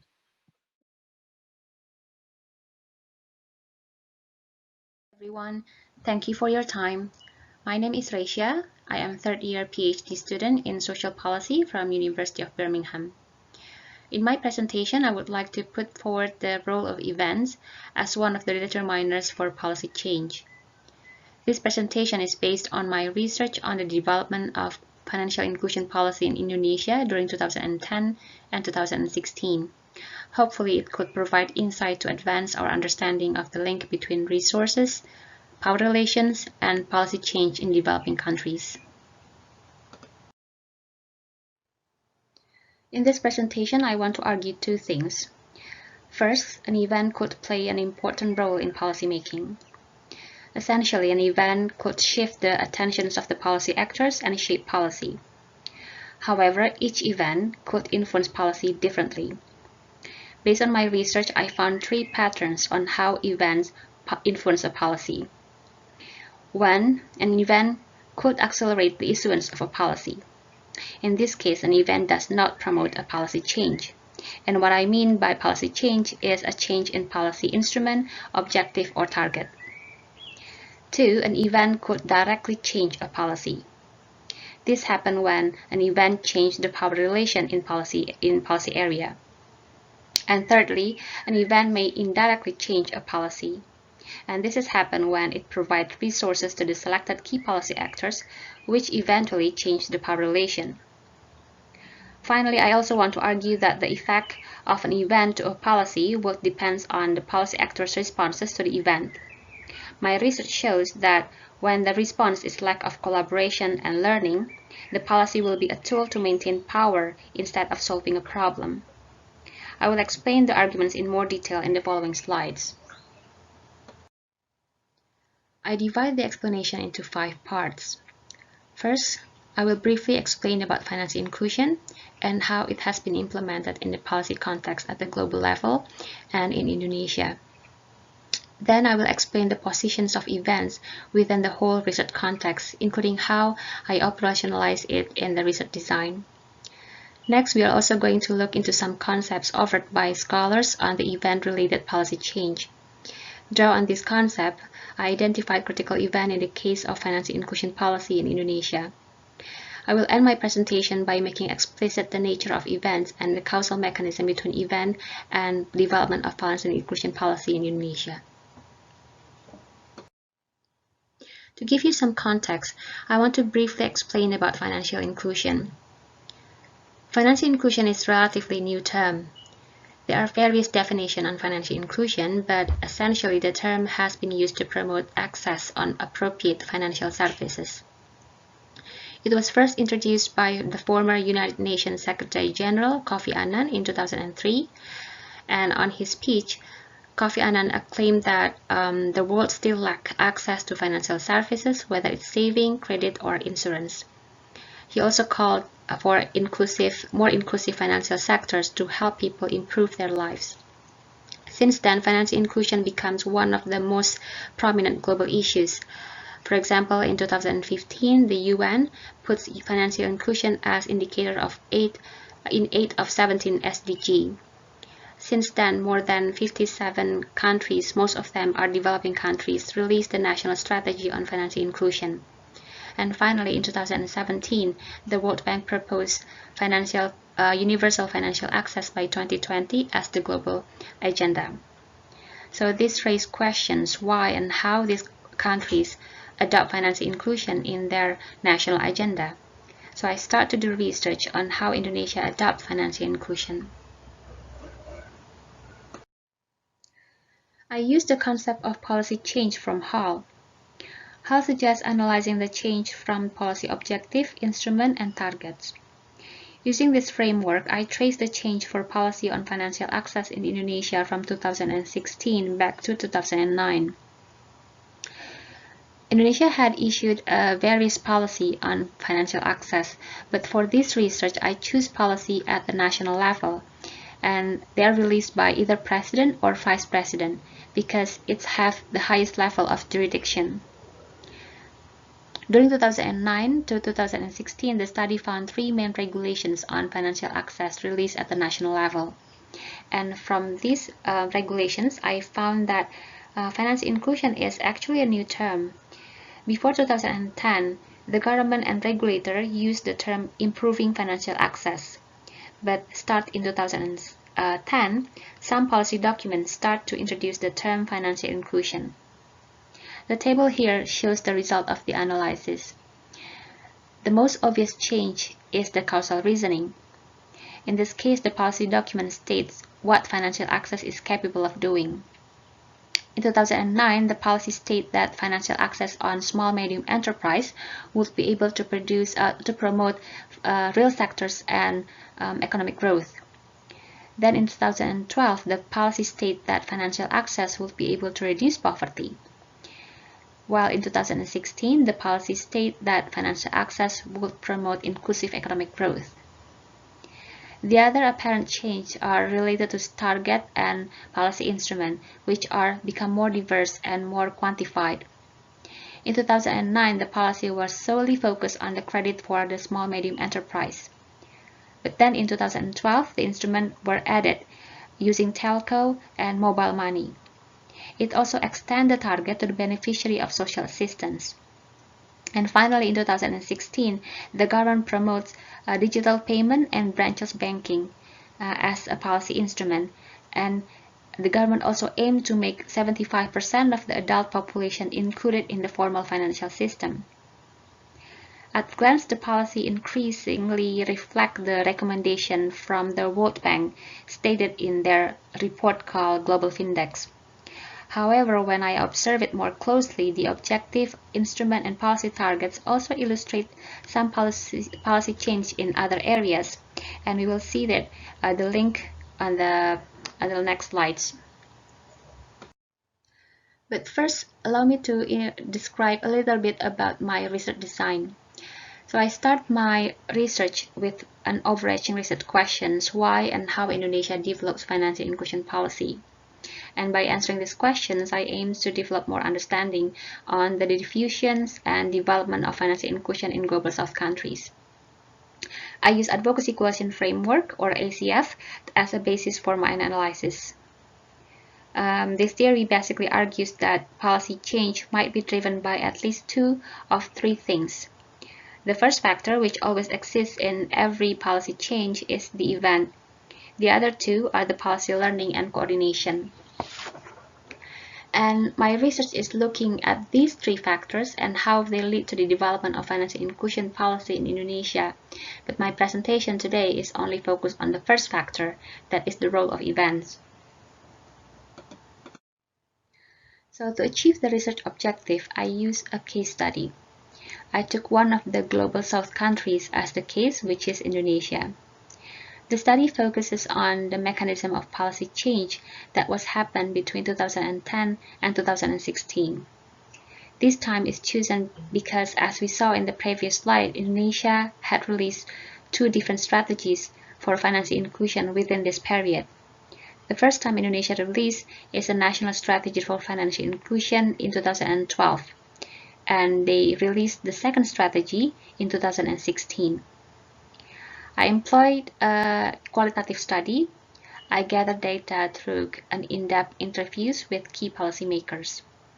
The interviewees here are identified as critical informants. The critical informants are those who have engaged in the development of financial inclusion strategy, but they are willing to tell what happened during the policymaking process. I also triangulate their statement with various policy documents, mainly government documents, also policy literature released by the non-state organization, and national media. I use process tracing as the method for data collection, data analysis, and reporting. Now we are going to see what the literature said about event-related policy change. So first of all, not many scholars are studying event-related policy change. Many scholars tend to take for granted that events are part of policy process and policy change. But among the scholars that focus on event-related policy change, I think they basically agree on three things. First, they agree that a policy change occurs from series of events, and this is including various administrative process. But however, the literature on event-related policy change also shows that some events could provide more influence than other events. And the literature also said that this event established a window of opportunity for the policy community to promote change. But there are still some puzzles remains. The literature has not made an explicit explanations on the causal mechanism between events and policy change. So basically, I mapped three things that need to be clarified. First, what actually makes an event critical for policy change? And secondly, how these critical events affect the policy community. And lastly, how does critical events link with other factors such as learning and coordination? So to explain how events shape the development of financial inclusion policy in Indonesia, my study needs to firstly identify the events that are critical for policy development. And then the study needs to explain how these events promote policy change. So I use process tracing to produce a complete list of events that I think related with the development of financial inclusion strategy in Indonesia. I trace the events backward from the issuance of financial inclusion strategy in 2016 to most likely first causal event. This stage essentially aims to produce like a structural events or to describe what was happened prior to the policy change. I do this by triangulate the statements of the interviewees with other data such as policy documents and media. I did the process over and over until I developed a consistent storyline. And in the analysis, I identified all important events, including the procedures for policy change. So the timelines was a lot messier than this one. The study found that all events lead to policy change. However, few of them are very, very crucial for the development of financial inclusion policy in Indonesia. So the study argues that the development of financial inclusion in Indonesia during 2010 and 2016 was promoted by three different events. The first type of event is what I called the reinforcing critical event. This event shaped the policy development indirectly by providing resources to the selected policy actors, which eventually changed the power relation in the policy area of financial access and finally changed the policy. The resources are including network, legitimation, finance, and idea. The second type of event is what I call structural critical event. This event influenced policy directly because they change the structure of power relation in a policy area. And the last type is focusing event. Similar with other types of event, these events gather attentions of the policy actors. However, this event does not contribute to the policy change. It only accelerates the policy issuance. So this slide and the next two slides, I will describe how these three types of events applied in Indonesia. We start with structural critical events. So I found three structural critical events. The first is the establishment of Vice President Office for Poverty Reductions, or TNP2K. This office changed the power relation in the policy area of financial access because the TNP2K took over the role of central bank in developing the financial inclusion strategy under the Vice President order. The TNP2K also takes some of the responsibility of the government on coordinating social assistance programs. So overall, the transfer leads to the expansion of policy objective, instrument and target from credit and saving to payment, especially to the disbursement of social assistance. Another structural event is the formation of the Financial Credit Service Authority, or OJK. OJK officially replaced the functions, duties, and regulatory authorities on the non-bank financial service that had been carried out by Ministry of Finance, as well as the function, duties, and regulatory authorities on banking industry that had been performed by central bank. Overall, the establishment of OJK in 2011 strengthened the central bank and government authority on financial access. OJK poses a threat to the central bank. In addition to taking over the portion of central bank's power on the banking industry, OJK also controls two new policy areas, and these are policy on financial literacy and policy on customer protection. The last structural event is the change of government administration in 2014.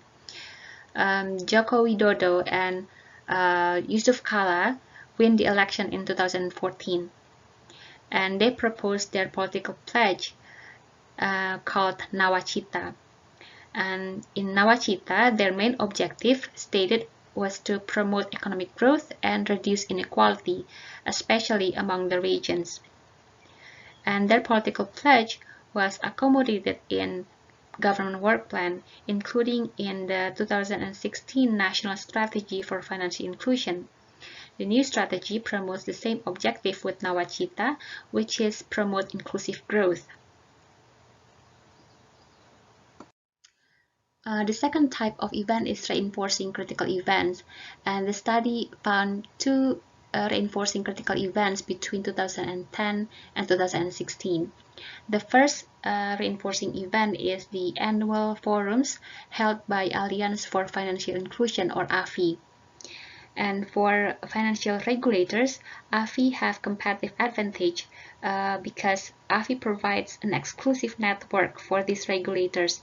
So the members of AFI is only regulators from Global South countries. And by doing this, AFI serves an exclusive learning and showcase forum for financial regulators from Global South countries. And from the interviews, we can conclude that AFI play a significant role in promoting financial inclusion into the national agenda of these countries, including Indonesia. The last reinforcing event is the G20 Summit 3. For example, when I asked to the interviewees which event had the most influence on the formation for financial inclusion strategy in Indonesia, most of the interviewees answered the G20. And according to them, G20 shaped the policy because they invite development partners, including World Bank groups and Alliance for Financial Inclusion, in many of the discussion in the G20. And by doing that, they promote knowledge sharing among members, but mainly it was directed by the World Bank Group and Alliance for Financial Inclusion. G20 also generate legitimation for policy change because in each summit, G20 produced commitment from the high leaders of government and financial regulators. And for the government and regulators, the G20 is a crucial political venue because the commitment established in the G20 would have a significant impact on national policy such as financial assistance. The last type of event is focusing event, and this event is crucial for strategy issuance. And the examples are the meetings between Queen Maxima and the political leaders in Indonesia. So Maxima was appointed as the UN Secretary General's Special Advocate for Inclusive Finance, or UNSGSA, in 2010. And with this role, she oversees the adoptions of financial inclusion policy in developing countries by visiting and meeting with the leaders. The study itself notes that at least Maxima met with Indonesian leaders 5 times during 2010 and 2016. One of the interviewees from the government, for example, said, "We are chased by the Dutch embassy at the time. Where is it? It has not been published yet." "Oh yeah, it's still be prepared by the State Secretariat." So we said it was already published, but actually it was published after the Queen flew back home. But in our communication with the Queen's team, it has been published. Another interviewee from the Bank Indonesia, or Central Bank, said, "So there are 2 most important driving forces. The first was G20 because it is the top priority of the G20. It was stated clearly. Also the follow-up, the visit of the Queen Maxima to Indonesia. So at that time, before Queen Maxima came, we had received a list of questions that Queen Maxima would ask. It was related to the legal basis of the strategy, the Secretariat, and so on." I want to end this presentation by providing 3 key lessons learned from the research. So first, I want to say that events need to be considered in policy analysis and policy making. And secondly, scholars need to pay more attention to the causal mechanism between events and policy change. Scholars could analyze how events change the power relation in policy area, how events provide resources, and how an event could actually gather pressures for legitimacy. And lastly, I think policy actors should see events more strategically. Policy actors could utilize an event to develop a coalition and to promote discussion and enhance a new understanding of a problem. Thank you. Okay, hello everyone. I hope I'm audible to everyone. And my name is Nalini Yadav. I am a PhD candidate from India. What I'm presenting here is essentially the literature review of my study, what the literature says about poverty reduction, social protection schemes in India, wherein I've essentially taken rural employment related schemes, and I'm focusing on the Mahatma Gandhi National Rural Employment Guarantee Scheme, which goes by the act that was implemented, also goes by the same name. So I'm presenting how the literature has looked into the scheme's success and challenges in reduction of rural poverty, and then I will explain the discussion that comes out of it. So this is I think next slide that would go. Yeah, Jeremy, please. Sorry. Thank you. Thank you. So this is just the flow of the presentation. I'll first introduce the research questions that have guided my literature review. Then I'll just give a brief introduction to the social protection that has existed, that is there in India. Then what is the Mahatma Gandhi National Rural Employment Guarantee Act scheme. Then I'll present the characteristics of the literature review that I've taken for this study. Then I'll go into the discussion and conclusion part of the presentation. Then we go to the next slide. So the research questions, essentially what I'm looking at is how the literature looks into the poverty reduction aspect of the scheme. It's how it has been discussed in the literature, and also into addressing the long-term vulnerabilities through this scheme. Then I will look into how the socially ignored population, their participation in the scheme, specifically the scheduled castes, scheduled tribes, and women.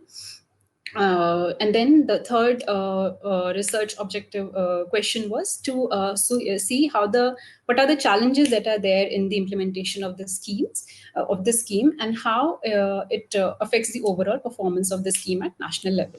So just a brief introduction to what social protection is understood generally. So I have taken here the concept which is given by Antonio Barrientos and Andrew Shepard, which they presented in the CPRC Poverty Reduction Conference in 2003. So, which says, as you can see on your scheme, I'm sorry, I'm going a bit faster because due to the time constraint. So, basically all interventions from public and private and voluntary organization and social networks which support communities, households, and individuals in their efforts to prevent, manage, and overcome vulnerabilities. And then over here, in context of India, I've taken the definition of Kapoor and Nangia, which is given given in 2015, which says that social protection is essentially a set of public programs designed to mitigate or cope with the adverse effects of risk to income security and physical well-being. So in the next slide, I'll just introduce a brief background to social protection in India, its origin, and how it has reached to its present structure. So before independence, there was a mechanism called social security, which was there, which essentially focused on laborers who were working in the industrial sector. So it was related to their industrial safety or their wages and physical security inside the industries. However, there was no such system of social protection for the overall population. So after independence, there was the focus of the development planning was on reducing rural poverty and also reduce unemployment, which was very high at that time. There were many challenges. There was no infrastructure, very poor industrialization was there. A lot of people were living in rural areas, and they were engaged into agriculture. However, the outcomes from that agriculture were very poor, which was not sufficient for people to face any economic challenge that would come up given the economy that was there in that condition. So then, Jeremy, could you please go back to the previous slide? Sorry. No, that's all right. So then, looking at these challenges, the existing social security system was revised, and then a larger social protection system was put in place, which focused on the welfare of the rural poor, the socially ignored classes, and scheduled caste and scheduled tribes, women, children, and also handicapped. And then. And then we saw a very focused development program which focused a lot on reducing unemployment, essentially in the rural areas. So I think now we can go to the next slide. Yeah, thank you so much. So then I'll now speak about the Mahatma Gandhi National Rural Employment Guarantee Scheme. It comes after approximately 56 years of independence in India. However, before this, there were a lot of programs which were already existing to reduce rural poverty. Why Manrega is important is because it comes as the largest employment generation program for India, and not just in India, even across the world, and which gives employment to approximately 600 million rural residents, and constitutes around 0.5% of the India's GDP. And it was initiated in 200 districts earlier. Then it went on to include 130 more districts, and then later on, in the after 2007 and 8 financial year, it was implemented across the entire nation.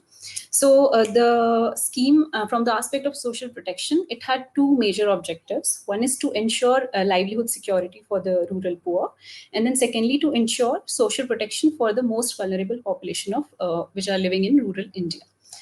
So then, yeah, these are just a bit of facts that have come up in the literature. This where it says that it is a very important tool in generating demand for productive labor in the among the rural population, and also protects rural households from poverty and hunger. It provides approximately 40 to 45 days of employment to around 50 million households in a year. However, the scheme's mandate says there should be 100 days of employment to households which demand the work under this scheme. And also, it says that it has slowed the distress migration that even now takes place from rural to urban areas, has reduced because of the scheme, as people are able to find employment within their own village area, and they don't have to migrate to another place to find employment.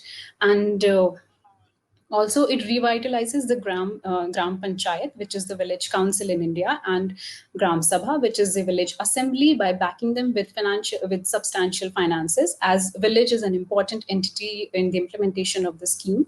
So also, a lot of asset creation takes place, as most of the work that happens is taken place within the village area.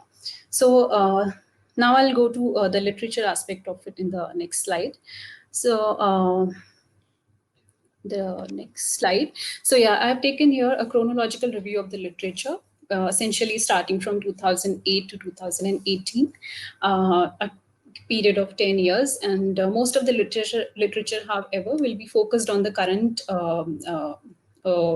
years, specifically starting from 2014, 15, 16, because initially the scheme was implemented in a few areas, and then after 2008 and 9 onwards, it went on to all other districts. So then after that period, we have more literature to look into. I've taken mostly academic research papers, few discussion papers, government reports, and which also includes the World Bank reports.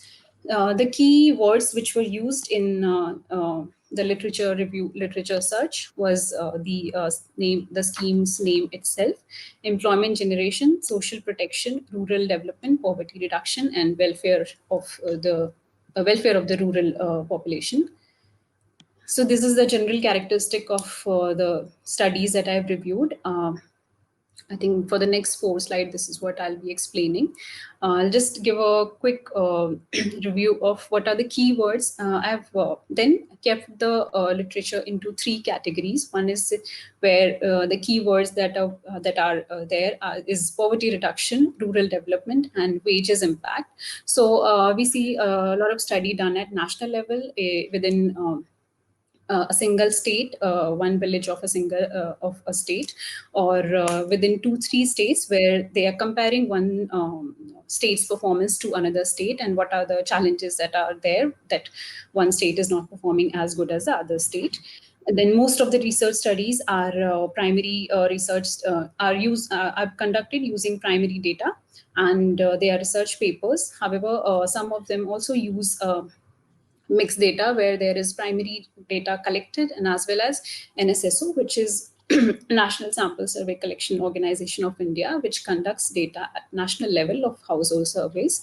And it has data on many aspects of household factors that are important for policy making.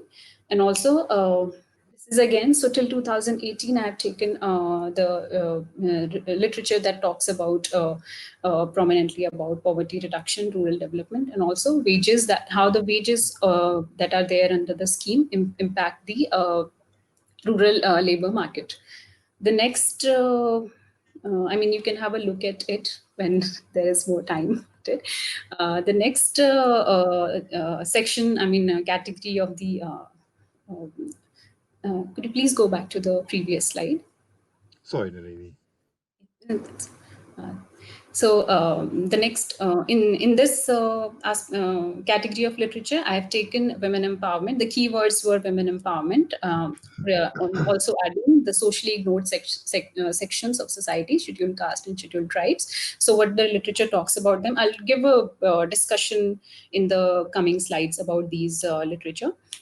So where there also, I have taken research papers based on primary data, based on the national NSSO data and IHDS data, which is the Human Development Survey conducted in India.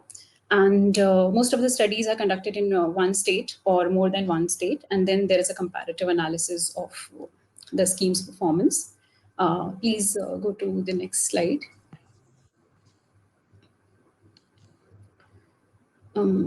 Yeah, and then thank you. The next set of literature that is there in the study talks about what are the challenges that are there in the implementation of the scheme, and so what is the how those challenges impact the overall performance of the scheme.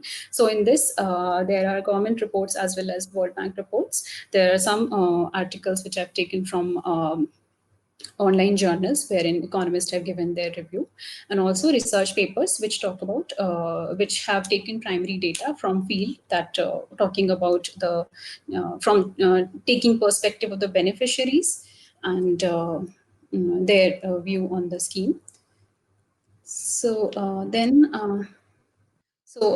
now I'll discuss the literature. I've based on my research questions. There are three themes that I've prepared. So the first theme of the literature is, which says that is the scheme, the Mahatma Gandhi National Rural Employment Scheme, actually a silver bullet for reducing rural poverty, or is it not functioning up to the mark? So this theme of literature talks about that the positive aspect of its performance in reducing rural poverty. So the most of the studies claim that the scheme has a significant role in raising the living standard of the rural population by observing increased annual household income, their intake in nutritional food, their level of enhanced level of education. Households' ability has increased to spend on their healthcare. The children have more access to going to schools, and also then another phenomena that is observed in rural villages, in rural areas in India, is that most of the population is still engaged into agriculture sector.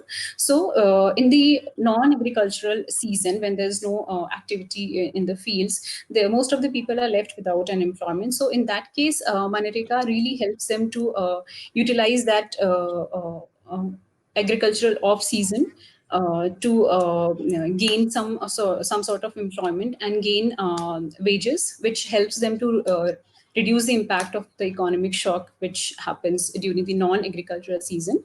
And then also it reduces the risk of seasonal drop in the food consumption, as people are unable to earn during the off agriculture season. Their food consumption also used to drop. However, the literature that is there claims that because of the scheme, people's drop in seasonal food consumption has also reduced. And then there's a higher participation rate, which is observed from middle income and landless households as compared to the large landowners, which helps the scheme's targets, because it essentially targets people who are most vulnerable and who do not have many resources to gain employment. And then connecting from the last point, which I said, I'll now talk about how the literature talks about the scheme's reach to the most vulnerable section of the society. So indeed, the scheme is very popular amongst women and amongst rural households. However, it is also an instrument to provide alternate employment and social safety net to those who are otherwise unable to, who do not have that much resources that they can move out of the households, to migrate to cities, or gain skilled employment. So looking at those targets of the scheme, it helps them to okay, I think I'll just quickly wind up what I was saying. So then also schemes works as an automatic stabilizer, because when there is no demand, no work otherwise, it gives them work and stabilizes the lack of employment opportunities in the village, and also works as a catalyst for women empowerment by making them earn more wages in their own village panchayat, because in many rural areas in India, there's problem is that women are not allowed to go beyond a certain limits of their own household to work. So the schemes provides them employment within the limits of their village area, which helps them to gain employment gain employment within their own village. The next and last slide, not the last certainly, but one of the last. So, which is so this section of the literature talks about that is the scheme really helpful, or is it just implement a faulty scheme which is marred with corruption, and which is why it is a failure in addressing the needs of the people. So the literature in this category basically says that the primary data that is there, that the scheme suffers from threat of elite capture in villages where politically and economically influential people have more access to resources, and they also can influence who participates in the scheme and how many people would get the wages. Then there are many challenges such as corruption, or faulty muster rolls, or delayed payments, and reduction in wages and in the actual wages, which is captured by a lot of literature. So looking at those challenges, yes, it definitely affects the scheme's performance at national level as well as state level. So and then also regional disparities exist, even states which are performing well. Within them, regional disparity is there. I think I should. I'll just go to the conclusion slide now. So in conclusion, I would like to say that certainly the scheme's implementation, designing is very attractive. It attracts a lot of people to participate in the scheme, but at the same time, the literature only talks about the challenges that are already there in the scheme. For example, if it is not implemented properly, there's a lot of literature which talks about the challenges why it is not implemented properly, or why there are so many people who are unable to get their wages on time. However, there's very less literature, which almost none of the, since my case study is Uttarakhand, which is very prone to natural disasters. There's very, very few study which actually talks about how the scheme contributes towards people who have suffered from these natural disasters, the recurring floods, and its role in providing them a social safety net. For as these people are the most vulnerable, they suffer from floods almost every year. So that literature is missing, and what my study focuses on is that if more such literature is there, which focuses on people who are actually vulnerable, also including women who are unable to, who do not have any other working member in their family, or people who are not eligible to participate in the scheme, for example, handicapped people, or households where they don't have any adult person who can go and work. So these sections do not participate in the schemes yet. And if there is more literature on these aspects, it can also influence the policy, and then the scheme's success criteria can also increase. So yeah, that is my conclusion. Great. Thank you very, very much indeed, Nalini. Sorry to rush you there. I do apologize. We're going to go straight into the next session, the next presentation from Ujwal. And then we have the final presentation for the day by Thelda on Indonesia after that. Ujwal, you've got preferably 20 minutes, but it's everyone else has gone a bit over time. Are you with us, Ujwal? Yeah, I am. Hi. Great. And we have slides from you, I think. I need to find them. And then you need to tell me when to change the slide. Sure. And Jeremy also, my colleague Chris Roach, he'll also be presenting part of the presentation. So if he can also be brought up with me. Now, yep, I'll find him. Why don't you get started, and I'll bring him up. Brilliant. So Yeah. over to you. Can you tell us a little bit about who you are? Sorry, I apologize. Definitely, yeah. So thanks, Jeremy. My name is Ujwal Krishna. I'm a PhD student at La Trobe University in Australia. And I work with the Development Leadership Program, which is it's an international research program that focuses on the role of leadership and coalitions within development. And it's funded by the Australian government. And I'm going to be presenting on locating what the role of leadership and political will is in social policy implementation, specifically in the case of India's MG Narega. I call it Narega because it's the more colloquial way of saying it, and it flows well off the tongue. And actually, I mean, it's quite handy that this is sequence because Nalini has actually freed us up from going to into great detail about the particulars of the scheme, and we can straight away talk about the politics of it, which is the key focus of the presentation. So can we have the next slide, please, Jimmy? Right. So just very broad features of the Narega. I think Nalini has covered most of it. But to give you a sense of it, of the politics of it all. So the center-left United Progressive Alliance, led by the Indian National Congress, was the party in power in 2005 when the Narega was enacted and the scheme was brought into legislation and brought into effect.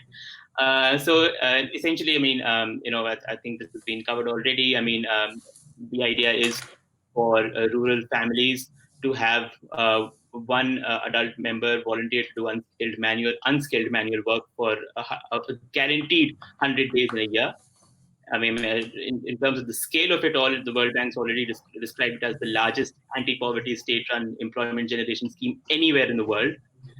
With currently, according to figures from the Indian government, 270.5 million active workers and almost universal reach across India with 693 districts out of 718, which constitutes a massive number of local self-governing institutions called Gram Panchayats.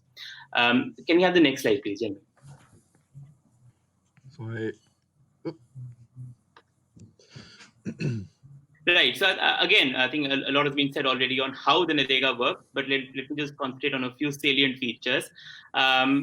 It's essentially a public works program, and it's planned through a bottom-up, decentralized process, and which is again led through the village-level self-governing institutions that are called the Panchayati Raj institutions. Essentially, I mean, the state government is the minimum wage level set by individual state governments across India. The work that is provided in these public works projects is pegged on those levels. And also that as I said before, the 100 days of employment is assured at these minimum wages and is a right which can be expected, demanded, and legally enforced. Just to give you a sense of some of the key players during the UPA years, or the Congress years, which were from 2004 to 2014. So this was actually a curious time, as anyone familiar with India's very recent political history would know. The way it happened was that the election in 2004 was led by the Congress president, the Congress being the leading political party of the UPA alliance. And Sonia Gandhi, who was the Congress president, under her leadership, the election was won. But given her foreign-born origins, she decided not to take up the leadership and deferred to Manmohan Singh, who became prime minister. But at the same time, this ensured that there were dual centers of power in the government throughout the 10 years. And within that, the formalized role Sonia Gandhi had was as chairperson of the National Advisory Council, which was a body comprising a range of key development actors, and her as chair, which gave her a formalized position within governmental policy planning and implementation. And then there was the Ministry of Rural Development and different alliance partners who had a role to play. And I'll talk more about them as we go ahead. Can we have the next slide, please? Right, so we come to the essential puzzle. I mean, the fact is that the Congress government is no longer in power now. I mean, we all know Modi's in power, and the right of center BJP won the 2014 elections with a whopping margin and came into power. But the fact is, despite the key ideological differences that the BJP has from the Congress, it somehow seems that the Narega is just indispensable across party lines, and we need to. This is essentially something that needs more structured examination as to why this is. The fact is that in terms of the framing of broad political flanks and positions of the BJP and the Congress has always followed a welfare narrative which is hinged upon rights and entitlements as the central focus, whereas the BJP has always had a more business-oriented empowerment sort of narrative, which has governed its development narrative as such. And but despite this, as the numbers here will show, I mean, despite these differences, I mean, the BJP, as opposed to the Congress, has made the highest ever budgetary allocations to the Narega so far, with funds allocated as a percentage of GDP having risen steadily since it came into power in 2014, and this year for the financial year 2020-2021, it has risen by 0.10 percentage points of GDP to 0.45% of GDP, which is a huge number. And again, I think COVID-19 has played a role as a critical juncture in the sense that partly the response to it and the rural distress among migrant workers that has been created as a result of the national lockdown, the government has increased spending on the Narega to the tune of 1 trillion rupees. So can we go to the next slide, please, Jeremy? Thanks. So here I'll defer to Chris, who will unpack the black box of political will for us, please. Thanks, Chris. So I'm just here as a very short, light intermission here. And I think, so how do we explain these sorts of puzzles normally? Well, often we say, well, there's no political will, or there is political will, but that's just not a very helpful concept in that regard. And so often we understand that political won't is as important as political will, which explains the obstacles to political change. And so we can think about black boxes, or we can think about Pandora's boxes, which sometimes are described as any source of great and unexpected troubles, or a present which seems valuable, which in reality is a curse.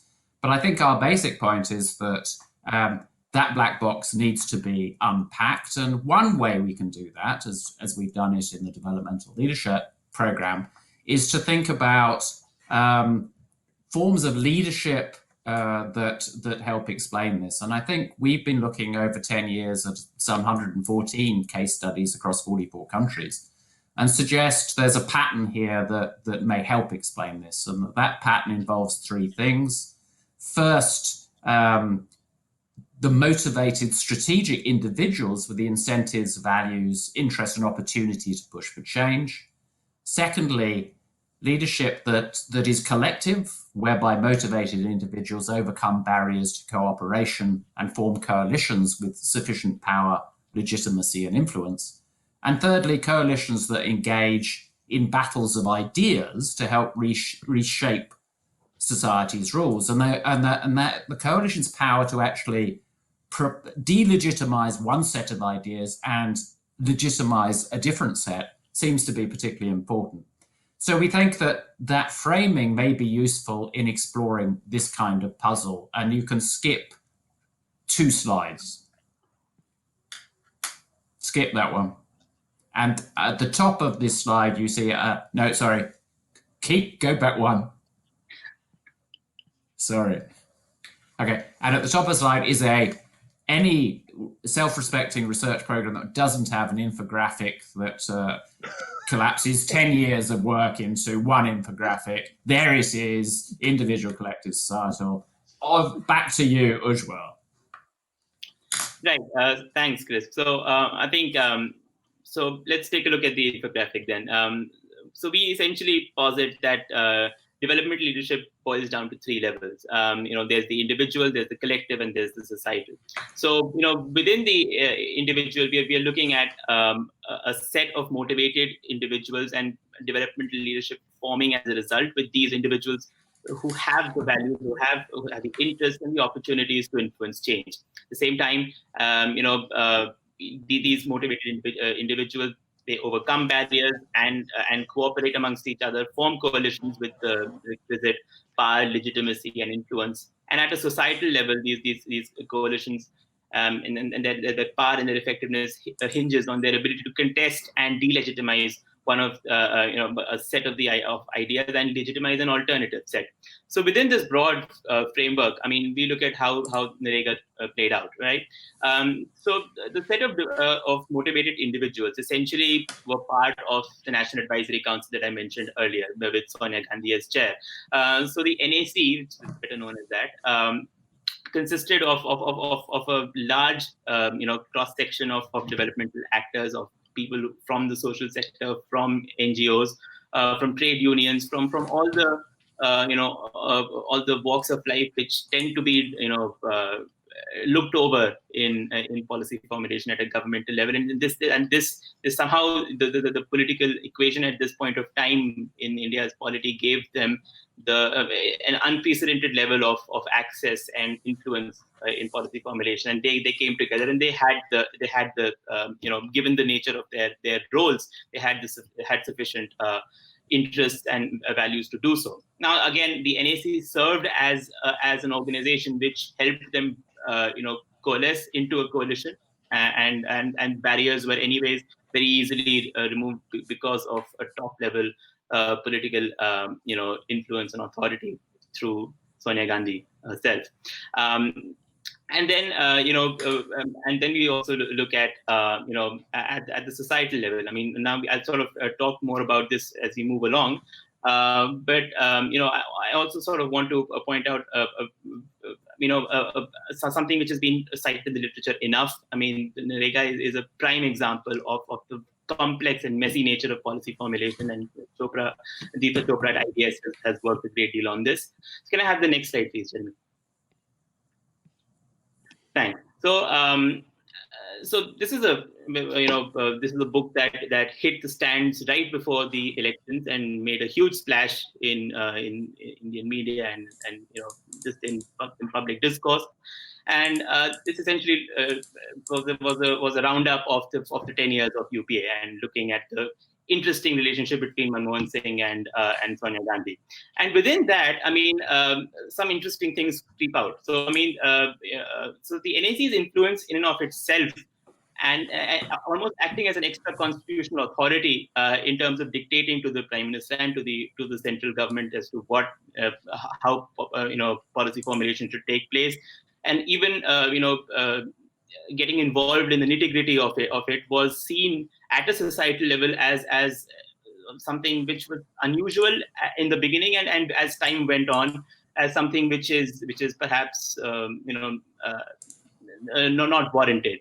And the very nature of this relationship also led to a great deal of contestation and legitimation of ideas at a societal level and within government, as we'll see.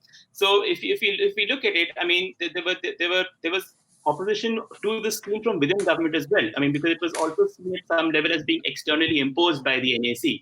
So and the typical finance ministry bureaucrats thought that this is a prime case of fiscal irresponsibility and high annual expenditures, which would go up to 1% of Indian GDP, which is already we are sort of heading in that range.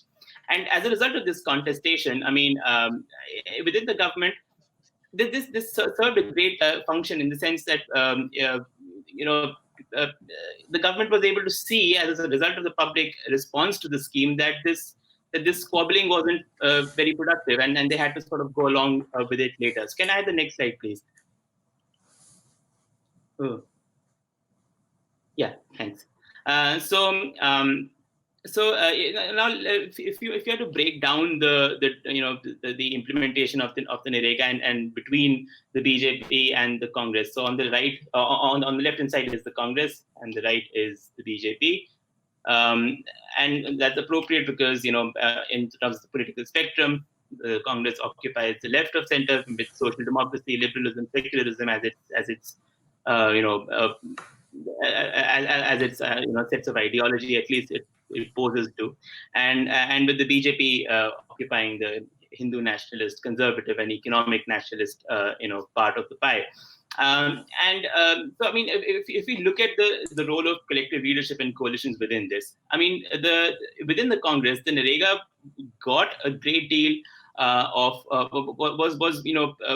got a great deal of protection from being watered down by neoliberal conceptions of what social policy should be, primarily because of the UPA's dependence in its first term on the left front. And the left front through party political processes was through formal processes was able to determine how the program will be shaped. So the broader political alliances definitely helped, and ideas and ideologies were a key basis of how the NREGA was shaped. But at the same time, when the BJP came into power, it had a parliamentary majority, and as a result of that, it was markedly less beholden to its coalition partners, and these collective constraints withered away during the BJP's time. Now, also, there was a crucial role played by individuals within the system. So, with the Congress, alliance partners, in this instance, the Rural Development Minister, who was Raghuvansh Prasad Singh, he was brought in as an alliance partner. He wasn't a Congress politician, but at the same time, he was an individual with a great deal of was something of a network, a bridge between fiscal conservatives and populists within the UPA, and his networks really helped in bridging those gaps which I just talked about between the finance ministry and the NAC earlier.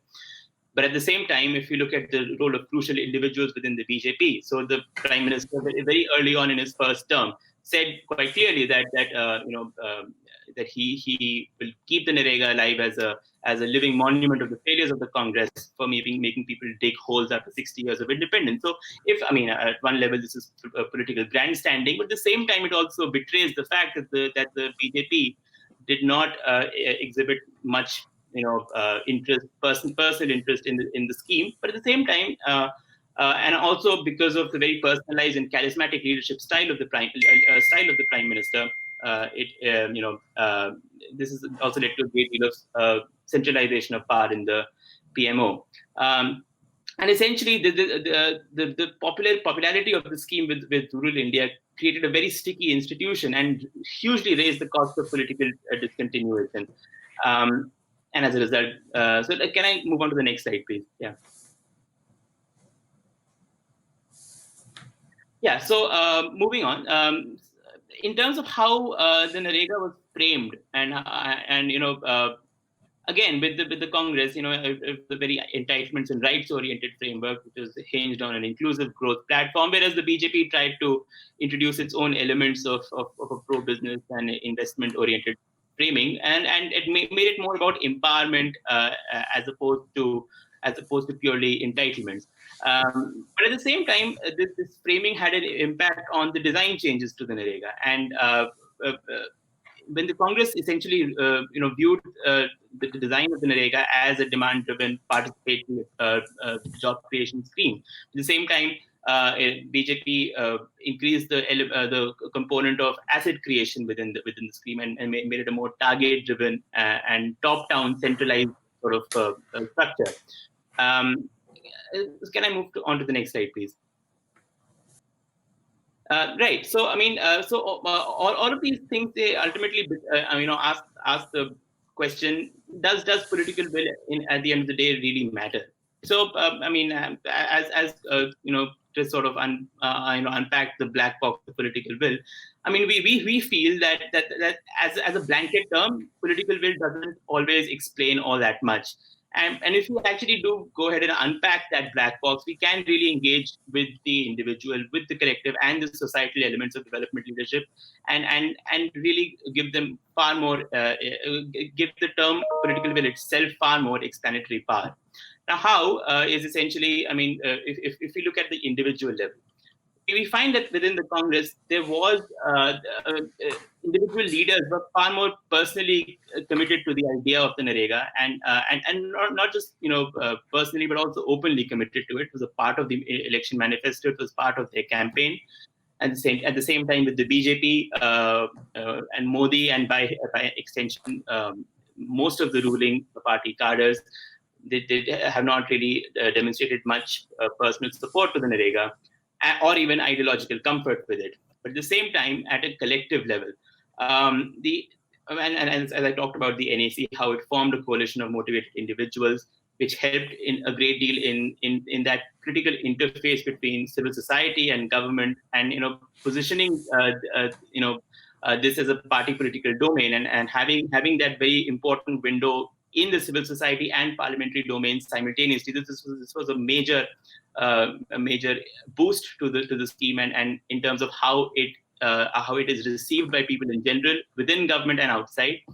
But at the same time, at a collective level within the BJP, while there might not have been much individual commitment to the scheme in and of itself, but there was an understanding of the fact that it is hugely popular in rural India, and if you essentially go ahead and get rid of it, the inordinately high cost of political discontinuation will ensure that the BJP would not have won in 2019, and they did not want to take that. Okay, sorry, can you go back? Time. Yes, I'll just finish. So yeah, so it ensured that there were absolutely no incentives for its discontinuation, and as a result of this, at a societal level within the Congress, I mean, norms were shaped because of the very introduction of the scheme and how it became indispensable. But at the same time, this lended a far greater structural clarity to how the scheme is shaped at a design level, and a much greater internal logic to it. But because of the BJP wanting to frame the scheme in its own way, and trying to justify its own ideological underpinnings, a lot of the components of NREGA were tweaked in a less than optimal manner, and this had an adverse impact on program implementation, and in many cases it increased corruption as well. And despite the fact that the BJP has made higher than ever budgetary allocations to it, it has not been the quality of implementation of the NREGA hasn't significantly improved in line with that. So yeah, I think I'd like to end with that. Ujwal, you are ungovernable. So I really, I could have just turned you off at any point and silenced you, but that would have. What you were saying was really interesting, so I was really hesitant to do that. But please, next time somebody's going to cut you off mid sentence. So please try and be a bit more disciplined in future. So that really was an absolutely fantastic presentation. Thank you to you and Chris for that. Gotcha. Okay, so we have a slideshow, a paper by Thelda Pongsularang and Junyun Lee.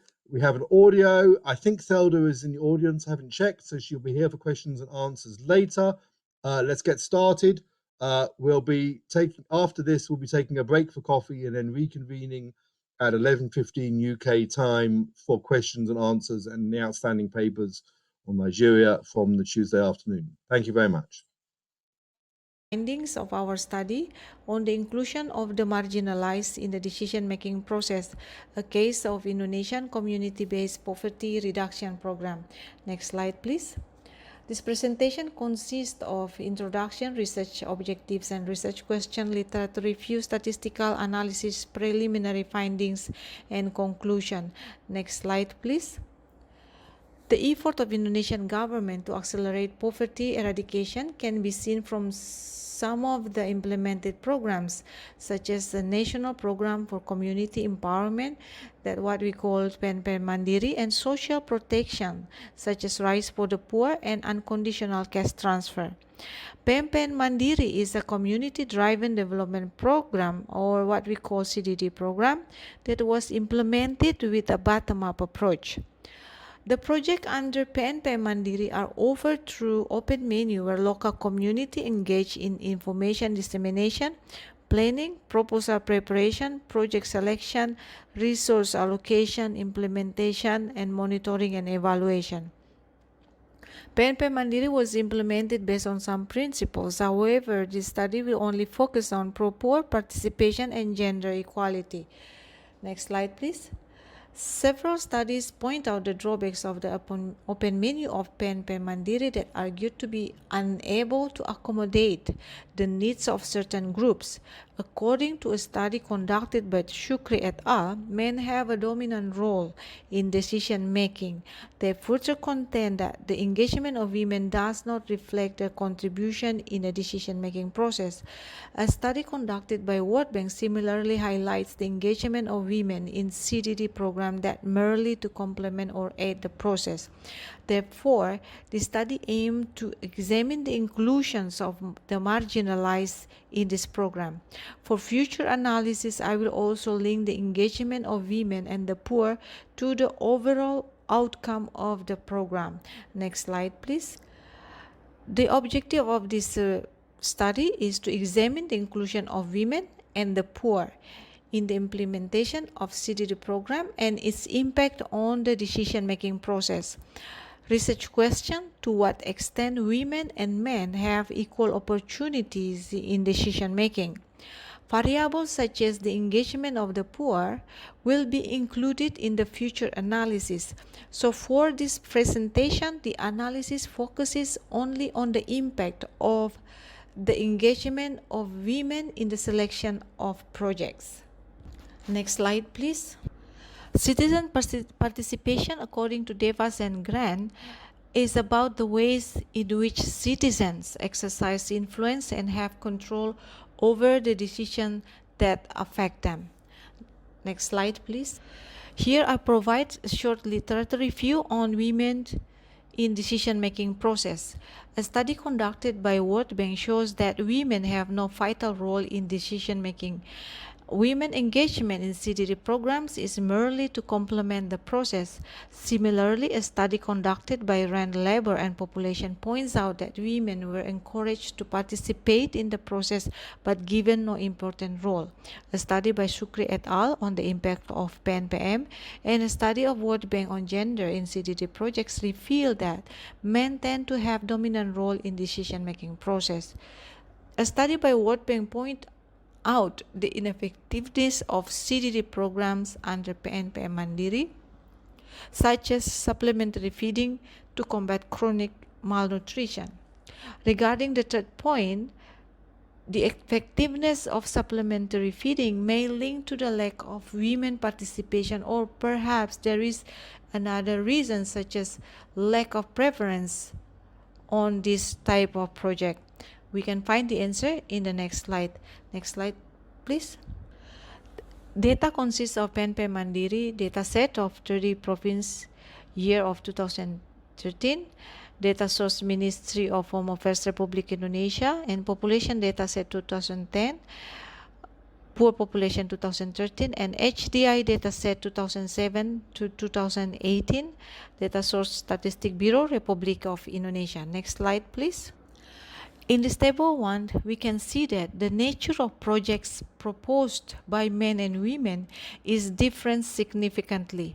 Women are interested in projects such as education and health-related support, capacity building, female saving loan, and women are not so interested in public infrastructure, but most of projects proposed by men are public infrastructure. Next slide, please. This is the summary of findings table 1. The analysis shows a significant difference on overall selected proposal on CDD projects by gender. More than half of the CDD project consists of public infrastructure, and 95% of CDD projects on public infrastructure are proposed by men. CDD projects on supplementary feeding, capacity building, education, and health-related supports are dominantly proposed by men. Next slide, please. This figure 1A show the composition of total CDD projects in 2013. 59% of the projects are on public infrastructure such as market, electricity, irrigation, and so on. The rest of the project consists of education-related support, supplementary feeding, female saving loan, capacity building, and health-related support. Next slide, please. This figure 1B shows that women's preferences are more diverse to men compared to men. On the other hand, men's preferences are more uniform. Around 95% of projects proposed by men are public infrastructure. Next slide, please. Because of time constraints, I was not able to clean all year of CDD dataset, and in this analysis, I'm using 30 provinces dataset, which is not enough to run for a regression. And for future analysis, I'm going to use panel analysis using regional dataset instead of provincial dataset to analyze the outcome of the CDD program. So here I provide the result from correlation test. Table 2 shows that provinces with higher poor population have high demand on public infrastructure, education-related support, supplementary feeding, and capacity building. Provinces with higher HDI improvement from 2007 to 2013 demand more on capacity building than other projects. Provinces with high HDI have higher demand on health-related support, and provinces that shows positive significant improvement on HDI from 2014 to 2018 are those with higher demand on public infrastructures in 2013. And if you look at the correlation test from table 3, provinces with higher poor population and provinces with lower HDI are the provinces that have high demand on CDD projects and are high on women participation. Next slide, please. So this is the summary of the finding from table 2 and table 3. In table 3, we can see that provinces with higher poor population shows higher proposal than provinces with which have relatively lower poor population. This can be an indication that the poor have high interest on community-driven development project. Next slide, please. This table 4 shows that overall, women in poorer provinces tend to participate more in the program. So the higher poor population in the province, the higher the participation of women in the program. Next slide, please. Conclusions. The study showed that overall there is no differences in participation by gender in the decision-making process. This study shows that women participate more than men, yet the preference of women on project selection are more diverse compared to men. The empowerment of women in decision-making process will not only benefit women but also children. This can be seen from high preference of women on education-related support, and provinces with higher or lower poor population have higher women participation in the decision-making compared to men. Thank you. Great. Thank you, Zelda. Your pre-recorded presentation bang on time. Hello. Thank you for the time. I have questions to our colleagues from La Trobe University, Ujwal and Chris. I wonder if you can explain more about the indicators that you use to explain political will in individual level. Maybe you have explained about that. I'm not sure. Maybe I skipped. Thank you. Yes. Hi. Thank you for the question. So in terms of the individual level, the indicators we've used were broadly, so the way we've sort of done this is we've not gone into a particular, looking at data sets and trying to find what kind of numbers are there, but we try to take a look at the relationships between individual actors within the ruling regime at the time, and trying to see how they are interrelated amongst each other. So looking at the networks, looking at the interlinkages between them. And so I think in a sense, those form the indicators for that particular level of the analysis. And that's how we went about it. Yeah. I don't know if you want to follow up on that at all, Rezia. Time. You're muted. You're muted. Yeah. Do you still have time? Yep. Yeah. What kind of data collections did you do? Do you interview the individuals, or do you see the narratives from the media or policy documents to see the relations between actors or amongst the individuals? I'm just curious of that. Thank you. Yeah, so it was mostly a secondary design. So we looked at existing news articles and publicly available information.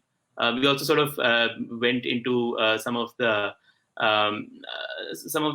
slightly more archival things within government documents, which people don't sort of normally think to look at. And these were very recently made available by the Government of India under a particular stipulation of the secrecy laws, and so those came out, and there was a very rich source of data.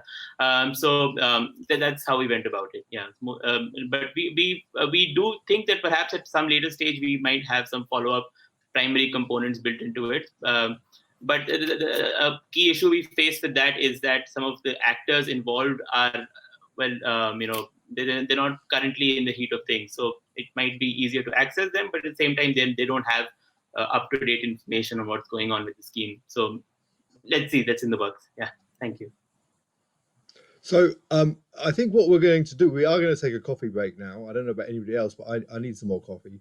And I'm hoping you can all come back at 11:15 just to continue with some questions and answers.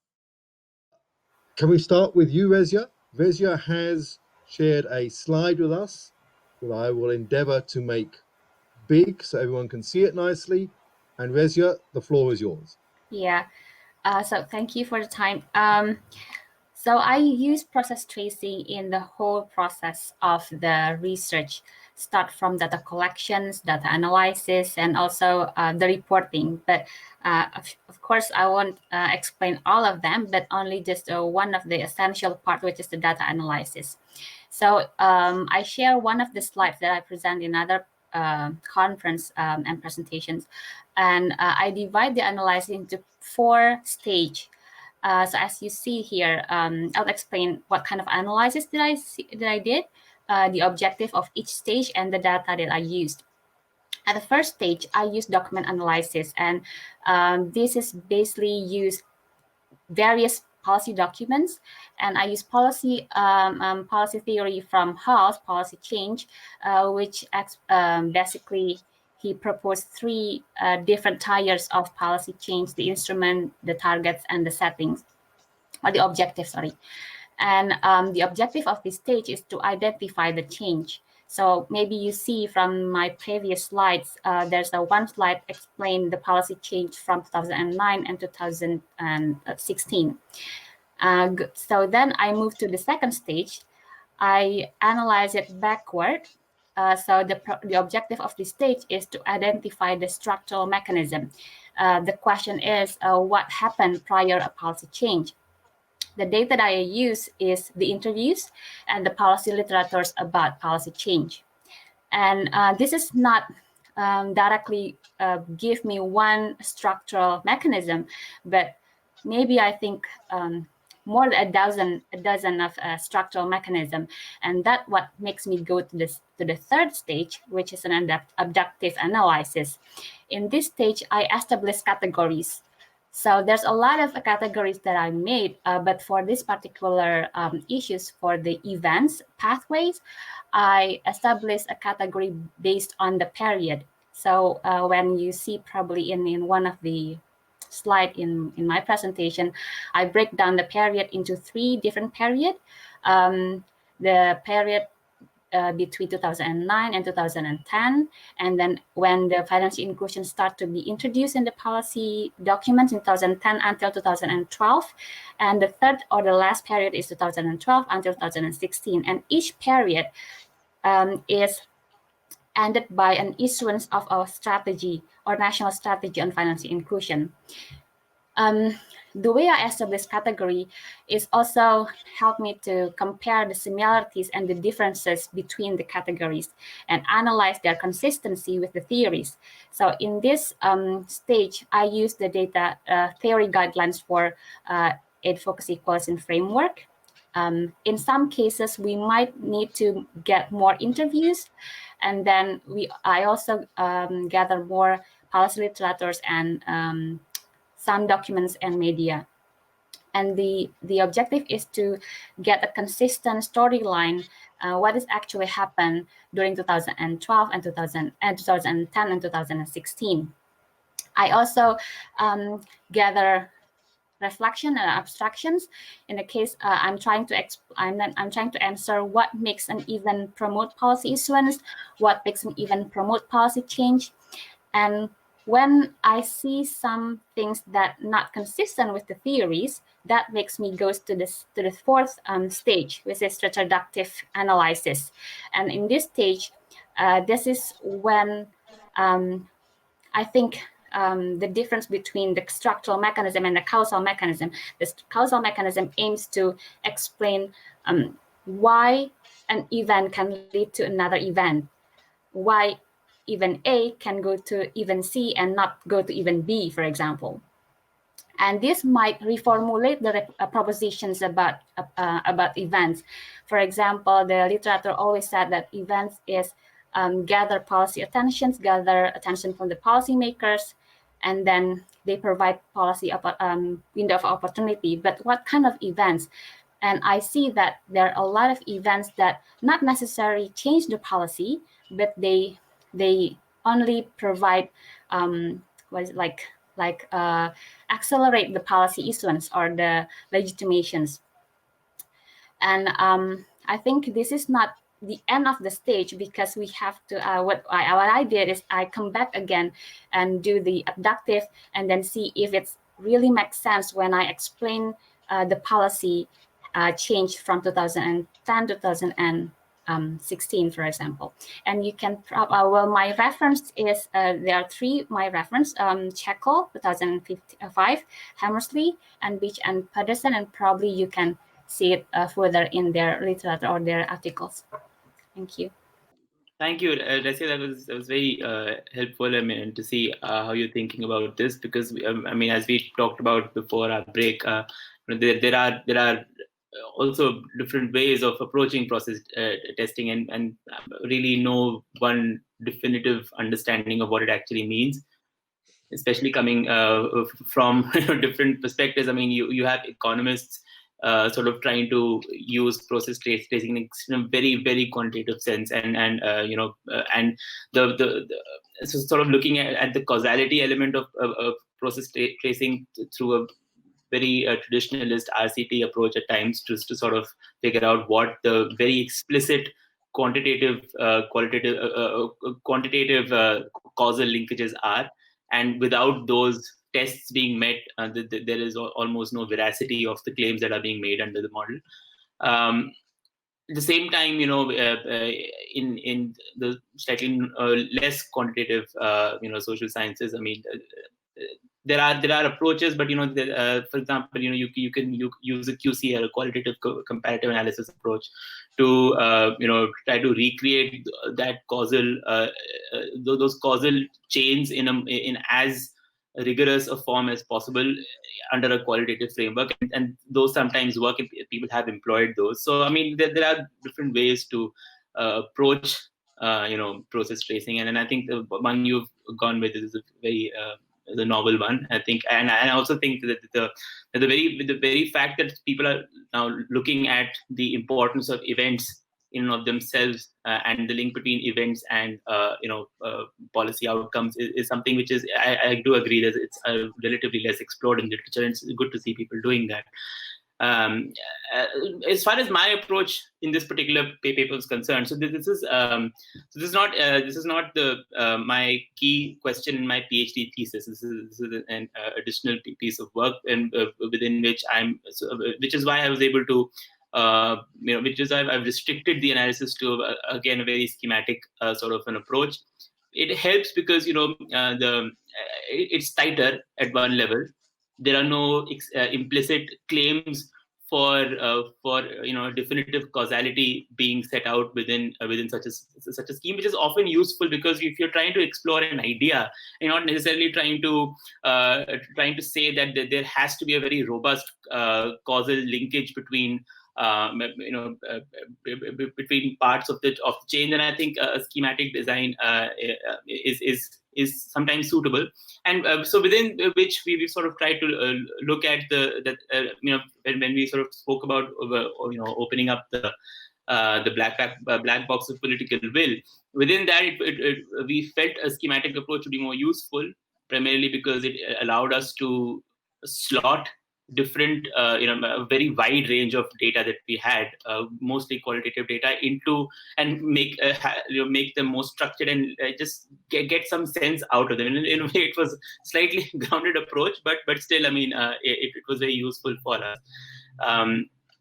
But as far as I think the question of introducing a process tracing element of it, I think that's useful. But I also think that there's value in the process tracing approach for a much larger and a much longer time frame for a research design. So for instance, this forms a crucial element of your larger thesis, which is a much longer time frame sort of a project. And within that, I think you have sufficiently more time and to sort of delve much deeper, because process tracing requires a great deal of attention and time. Right? It can't be done, it can't be done in a ad hoc and short time frame.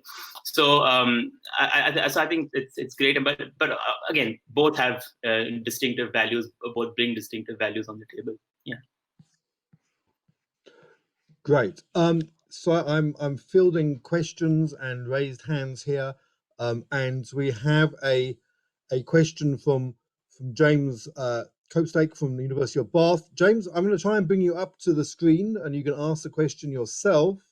And are you with us? I'm Here's with the question. Yes. Okay. So thank you, Jeremy, for doing this so well, and to both speakers for really excellent presentations. And I love the way you brought them together on this issue of methodology. Picking up directly from what Ujwal was saying, I think there's a challenge of doing process tracing where the issue is to explain continuity rather than a discrete event in time. So it's got me thinking about how we use process tracing to think about necessary and sufficient conditions for lack of an event or an outcome, which is interesting. So I think there's a lot of fertile ground there, and fertile ground, and I know Chris Roach will agree with this, in terms of dethroning RCTs and the like from pretending to explain causality more reliably than anybody else. So there's a bigger agenda behind my question. One very specific question for you on MG and Rega, which is the sort of common sense reaction I had was, what was the political evidence that the BJP Modi might have had about the consequences of being seen to cut it back? So for all your nice schema about leadership, maybe there's a much more sort of basic issue about political capital here.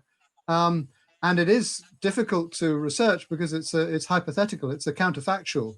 But I would imagine that they had to sort of accept that any thought on it would have major adverse political repercussions.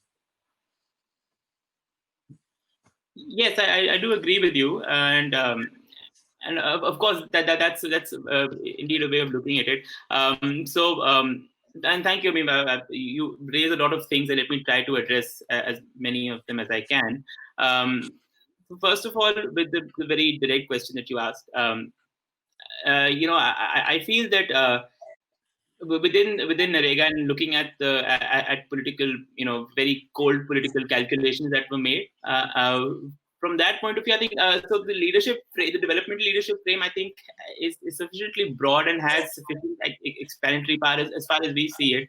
To sort of look at those political calculations within that broader framework, because leadership at that level does have an implicit cost benefit calculation going on in the leaders' minds. And I think with Modi, I mean, it's difficult to say what he really thinks personally about this, because there's absolutely no data for this, and anything we do is in the realm of speculation. It's certainly interesting to see that if you look at trends, generally. I mean, I don't want to go out of my or beyond my remit, but I think if you look at just general trends and how the BJP has reframed existing programs from the UPA's time and sort of made them, and the BJP has been extremely good at political communication, and they really know how to sell existing things as their own idea to some extent. I mean, I may put it that way. And from that point of view, while they did express that the Narega, I mean, the very obvious displeasure and distaste for the Narega, they were able to make it work for them within their own, framing of how they think the Narega should be. And in many ways, if you see some recent comments coming from ministers in the BJP government, I mean, many of them have spoken out in defense of Narega in the COVID-19 context, and posed it in such a way as almost in the way that we sort of saved a faulty scheme that the Congress created in the first place. So we are sort of fixing things and making them better. Not just purely from an ideological perspective, they're also being able to win the narrative from a implementation and quality of implementation point of view. And so yeah, that's certainly happening. So it's a very interesting space, and there's a lot more to be done on this, I think. Yeah. Do you want to come back, James? No, that's fine. Thank you. I'm going to shut you down then, James. Good. I wonder if I could just push you, both of you, a bit further, right? And so Rezia. So I mean, as Ujwal says, and as I think you would probably agree, there's lots of different interpretations of what precisely process tracing entails.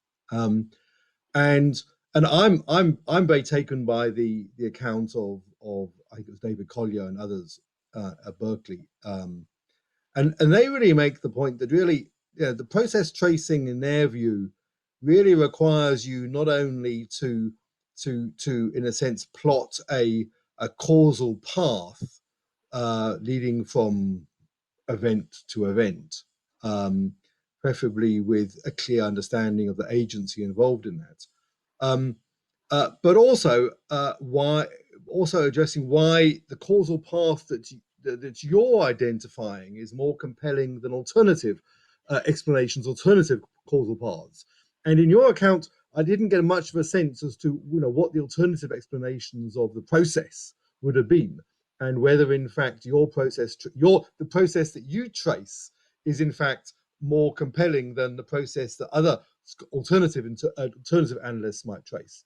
And in addition to that, taking very seriously this wonderful idea that Chris, I think, raised, that we should not just study political will but political won't. I thought that was a lovely phrase. And process tracing should also explain what doesn't happen, and the paths that are not followed. So we want to understand what is the best fit, the best explanation for the path that is followed against other explanations, but also understand trying to explain why alternative choices are not made at key moments in the process.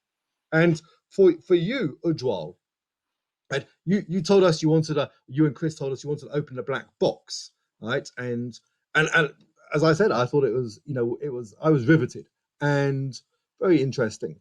But in the end, a skeptic might say, you end up in a land of indeterminacy, that you've got lots of things you think are important, and you tell us that I wrote down here that power is diffuse, right?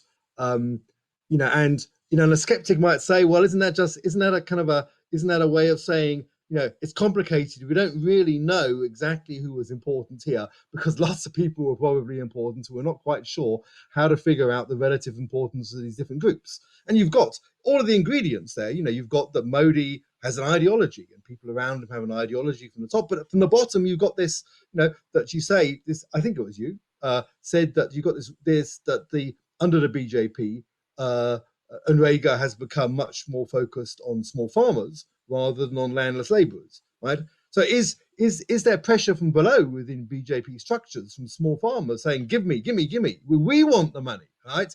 So you know, how do you weigh up all of the players who you've identified? Can you have a sense in which, you know, which players at which moments were more important? So, Rezia, do you want to try and come back on that, or any of these points?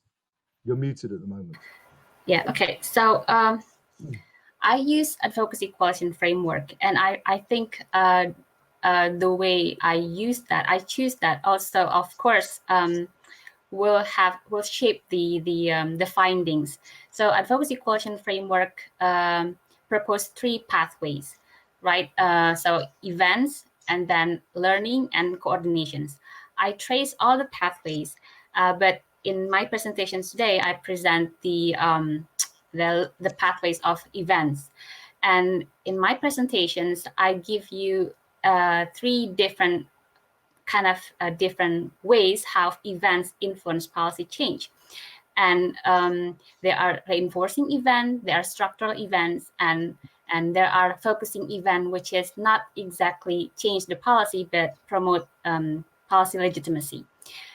And the process tracing not necessarily give which one is the most influential.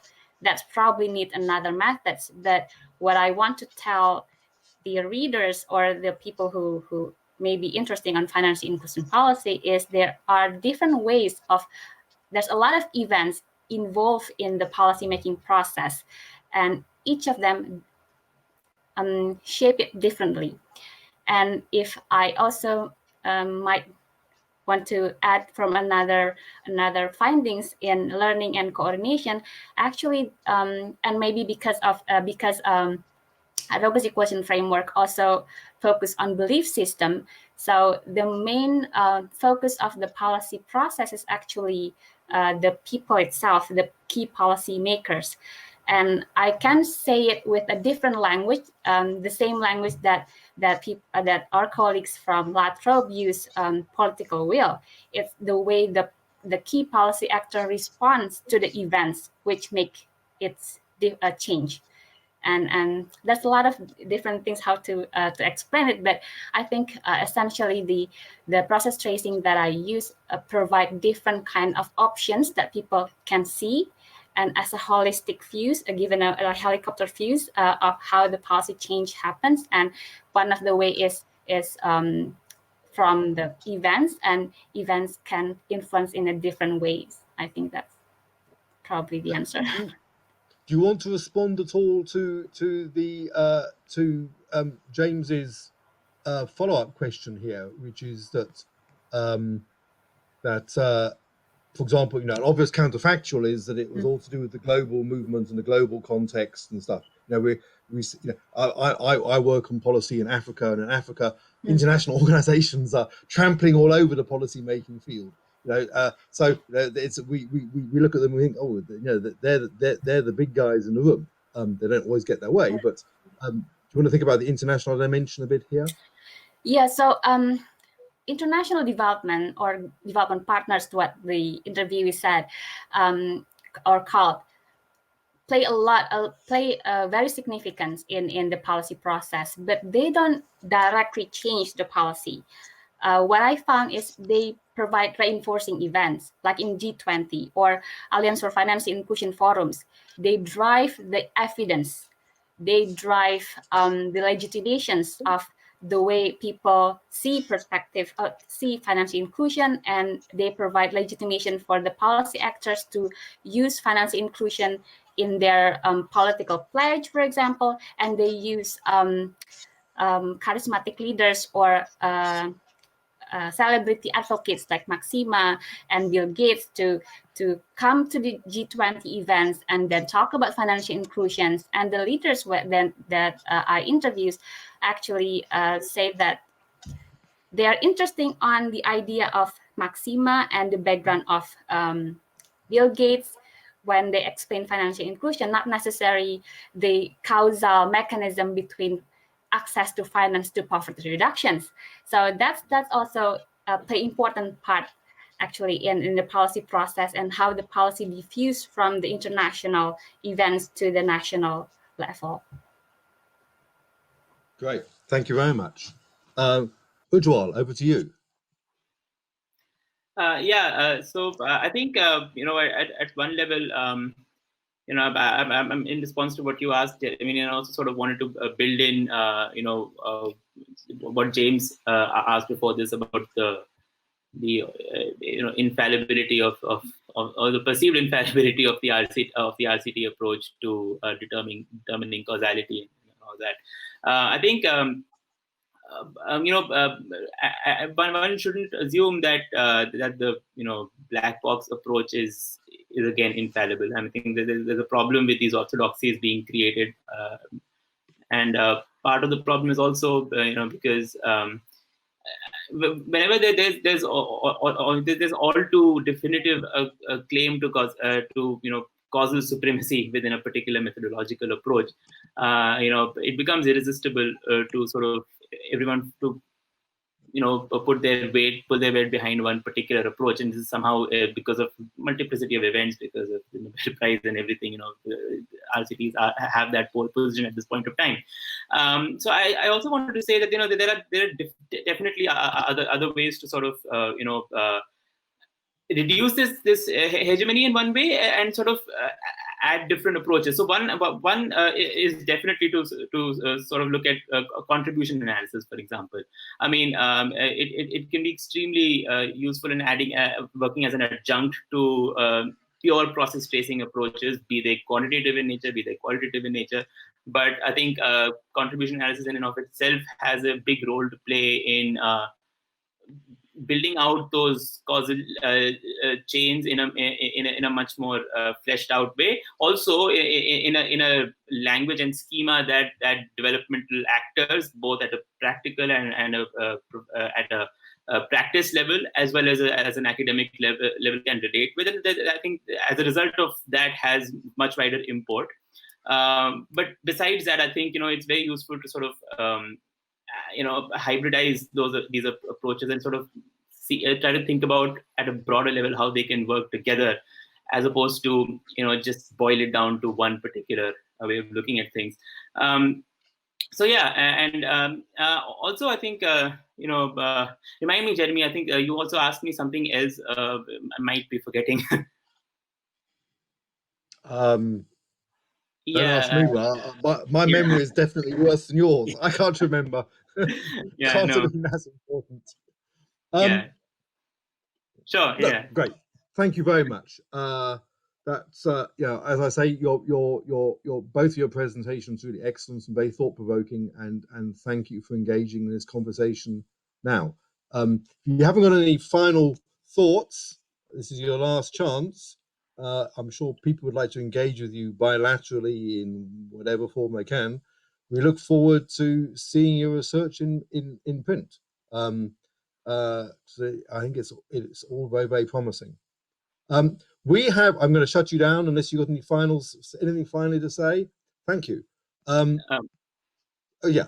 Yeah, Jeremy, if you can bring Chris as well for just a bit. Yeah. I'm happy to bring Chris in. Chris, you're coming back. I'm here. You're sort of a disembodied voice on my screen, but okay. So can you hear me? Yeah. Okay. Well, so the only thing I want to say is that it seems to me one of the challenges here is getting people to understand generative causality, i.e., how the combination of contextual factors and policy factors combine to produce change. And I think I've just, off the back of trying to explain that to the Department of Foreign Affairs and Trade in the Philippines, And my best shot is saying, I've got a plant in the garden. And when you ask, is the sun more important than the soil and the water? I go, that's not a very useful question. But I think there's still a major challenge in getting people to understand the difference between kind of linear causal chains and combinations and generative causality. And I think that's a challenge we'd be well advised to try and take up. Great, Chris. I'm afraid I'm going to have to come back with a completely anecdotal retort to you, which is that I live in Cape Town, South Africa, and I've got a small holding, and my small holding used to be thoroughly infested with alien Australian acacia vegetation, and although we cleared it 20 years ago, there are so many Australian acacia alien seeds in the seed bed. Right, that what makes them grow? Well, the soil doesn't change. It's when it starts getting hot and sunny and the seeds fertilize, and all of these damned Australian aliens start growing up all over my smallholder. So I think you might don't come and try that analogy when you're addressing the South African policymakers in Cape Town.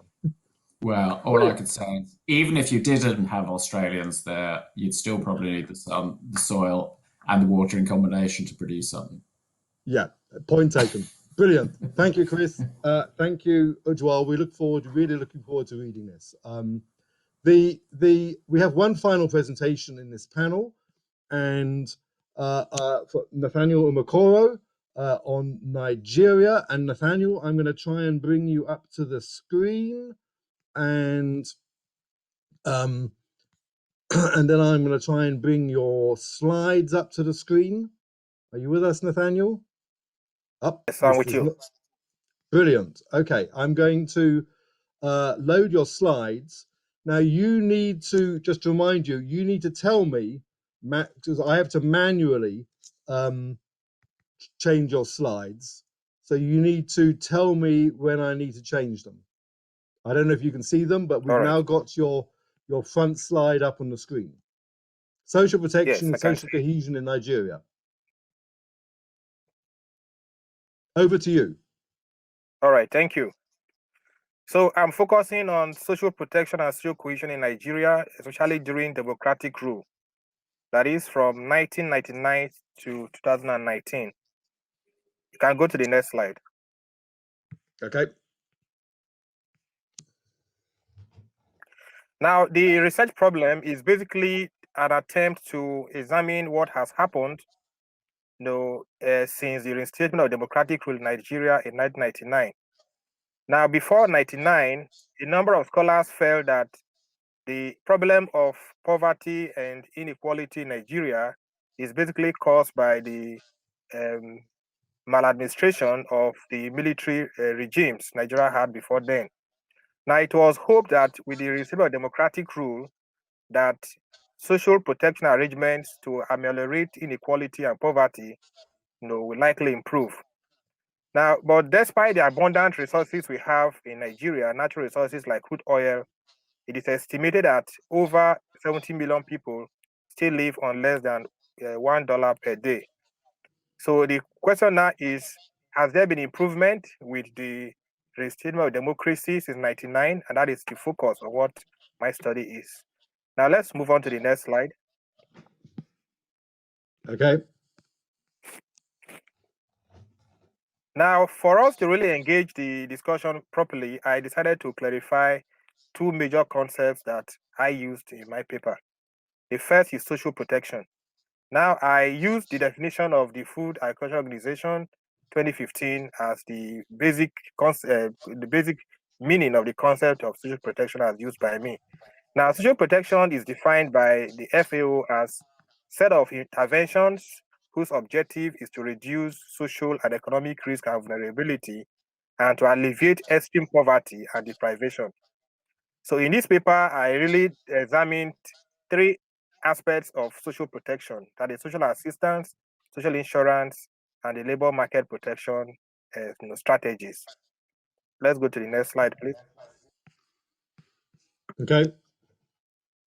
Now, for social cohesion, it simply refers to the extent of connectedness and solidarity among groups in society. Now, two main dimensions are usually focused on under social cohesion. The first is the sense of belonging of a community and the relationships among members within the community itself. Now, Nigeria is a multi-ethnic and multilingual state, and Nigeria has really made effort to ensure national integration over time. So usually the effort of various components of the Nigerian state is to ensure national unity and social cohesion.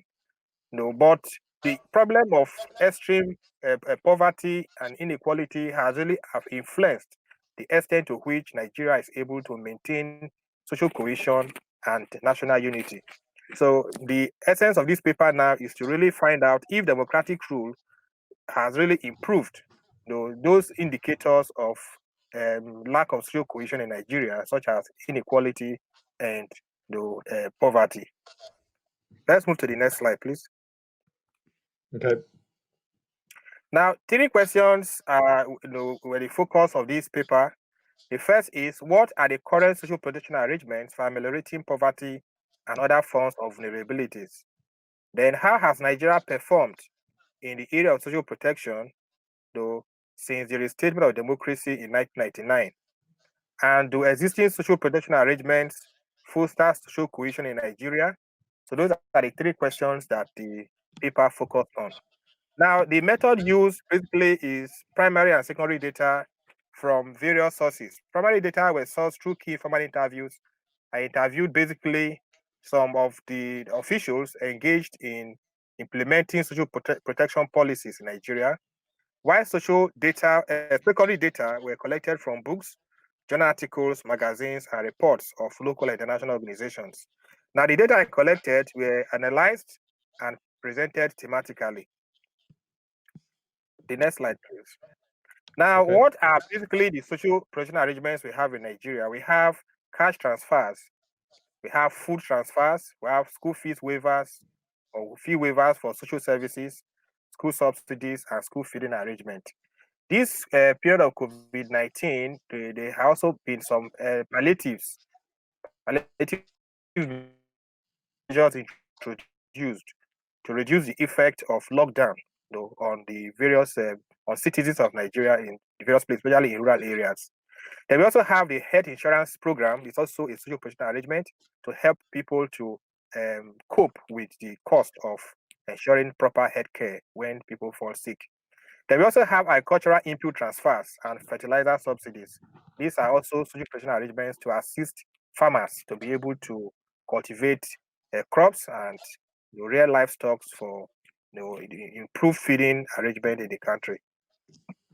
Now, the basic findings of this study include one, that in spite of all arrangements put in place over time, Nigeria is still lagging behind in the provision of adequate social protection for the citizens. Let's say the example of the health insurance program is usually more applicable to federal civil servants, and people who are not civil servants, those who are in the private sector, to a large extent are excluded from the benefits that are associated with having a social insurance program. Persons who are in the private sector basically have to rely on out-of-pocket payments for healthcare services.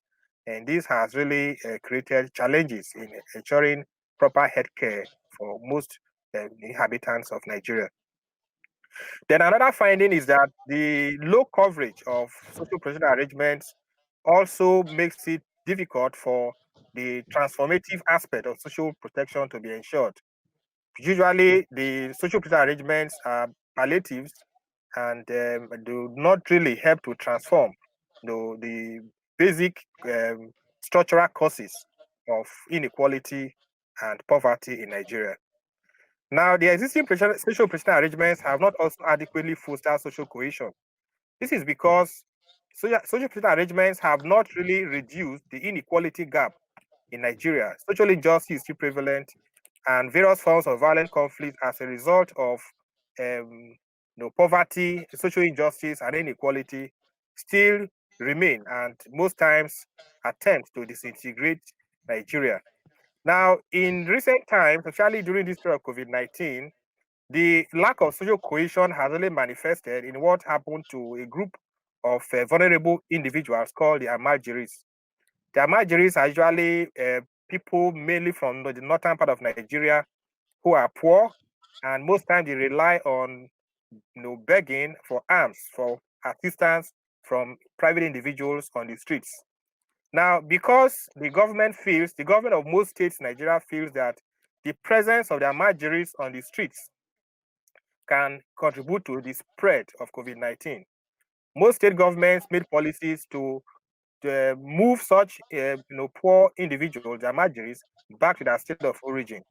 So some states that such persons originated from have also criticized the activities of those states, telling their Amajiris to return to their states of origin. So that now created an impression that Nigeria ought to be a state where citizens can live anywhere they like, but because they feel that the Amajiris, the poor persons who have not been adequately protected socially, are now posing a threat to other states, and that has also created some element of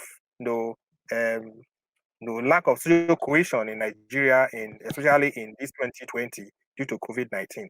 So generally, the state of democracy in Nigeria has, to some extent, contributed to the existence and sustenance of some social protection arrangements, but they are inadequate, and as a result, lack of social cohesion still remains a major issue in the Nigerian state. Thank you. Right. Thank you very much indeed. Now is a good time for questions.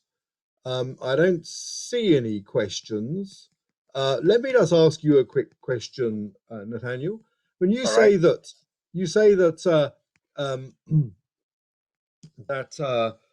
Nigeria's lagged behind, right? And that of course could be measured in terms of coverage or in terms of expenditure. Do you have any data you could share with us on that? And lagging behind whom? Lagging behind other West African countries, or what is your comparison? What is your reference point here? All right, thank you. Now let me take the example of the health insurance program. Now we have another West African country, Ghana, that also has the health insurance program. Though comparatively speaking, Ghana's coverage in terms of health insurance is far more than what Nigeria has.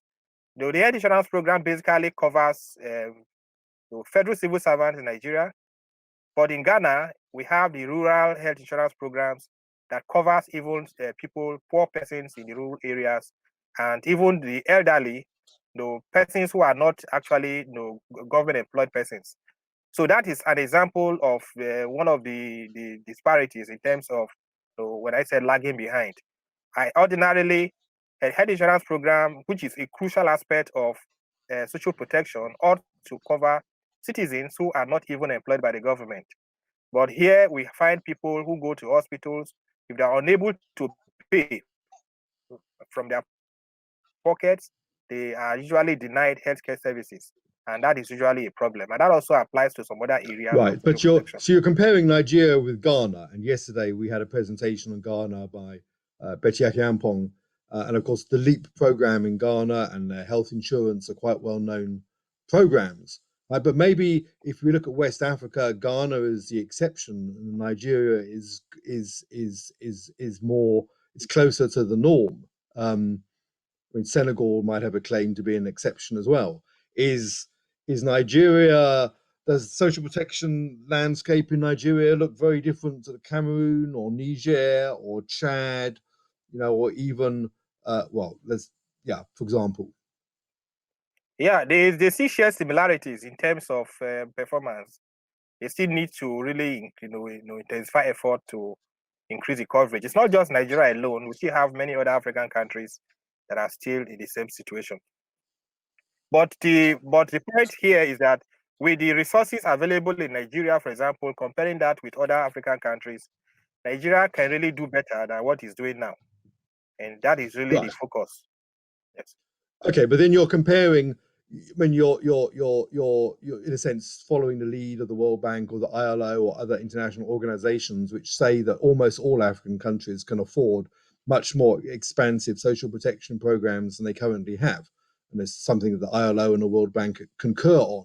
And they've both put out voluminous work which they think demonstrates this. But of course, in Africa, there's enormous variation. Countries like South Africa, Mauritius, Namibia, Botswana, Lesotho, Kenya, even now, are beginning to spend substantial sums on social protection. West Africa as a whole looks, and the Sahel especially, looks like a regional laggard rather than a Nigeria looking unique here. Yeah, I think I agree with you. And well, final question. No one else is raising their hands, so I'm going to file a final question. I mean, you also mentioned agricultural subsidies. So there's many other countries in Africa where the resources put into small farmer support programs, for example, Malawi, we're talking about 5% of GDP goes into programs for small farmers. In Nigeria, do you have a sense of what is the level of expenditure on subsidizing farmer inputs or other support for small farmers? Yeah, I think beginning from last year, 2017, there has been significant increase in subsidies, especially when the government banned the importation of rice. So the government have to increase the expenditure on the subsidies for rice production. But the major challenge is that rice production is really more in the northern part of Nigeria than in the southern part of Nigeria. So farmers who are not engaged in rice production, for example, do not receive subsidies, just like those engaged in rice production. So although the percentage has increased, but I don't exactly have the figure with me now, but it's still there is still need for improvement. Right. Now we do have a question or raised hand from Dr. Rakaya Maman from the National Open University in Nigeria. I'm going to try and bring in Dr. Raman to ask a question. Dr. Raman, you're with us? Yes. Not quite. Yes, Dr. Raman. Oh, okay. Yes, you can hear me, can you? I can hear you. I hope. Yeah. Thank you, Nathaniel. Okay, first, just an observation. You did not say, does Nigeria have a social protection policy? And what is it? And what kind of assumptions actually underpins that policy? You did show some intervention, social protection, different programs, but what is the policy? Is there one?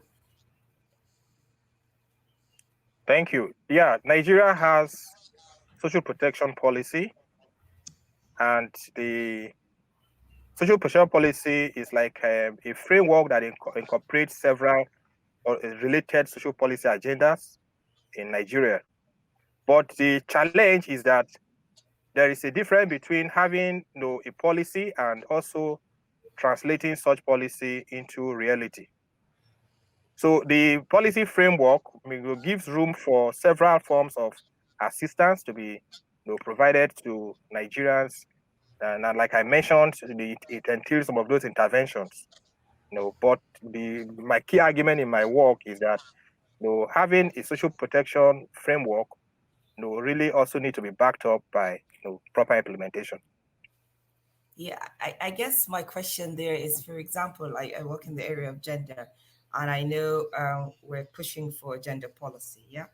So I'm asking, is there a social protection policy that is backed by an act of law or an executive order, or what is it? And if for instance, I want to look at it, where do I go? Pick it up. This is a basis to start to look at.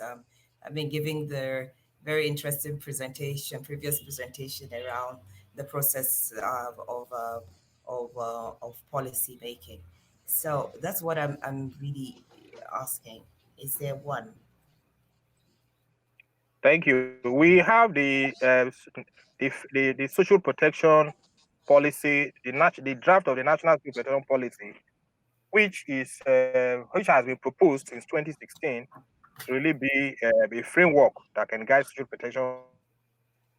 But to the best of my knowledge, it has not really become an act that can really be picked upon as a document. Although the Ministry of Planning and Budgeting has really articulated the national social protection policy framework, but I don't really think it has been very effective.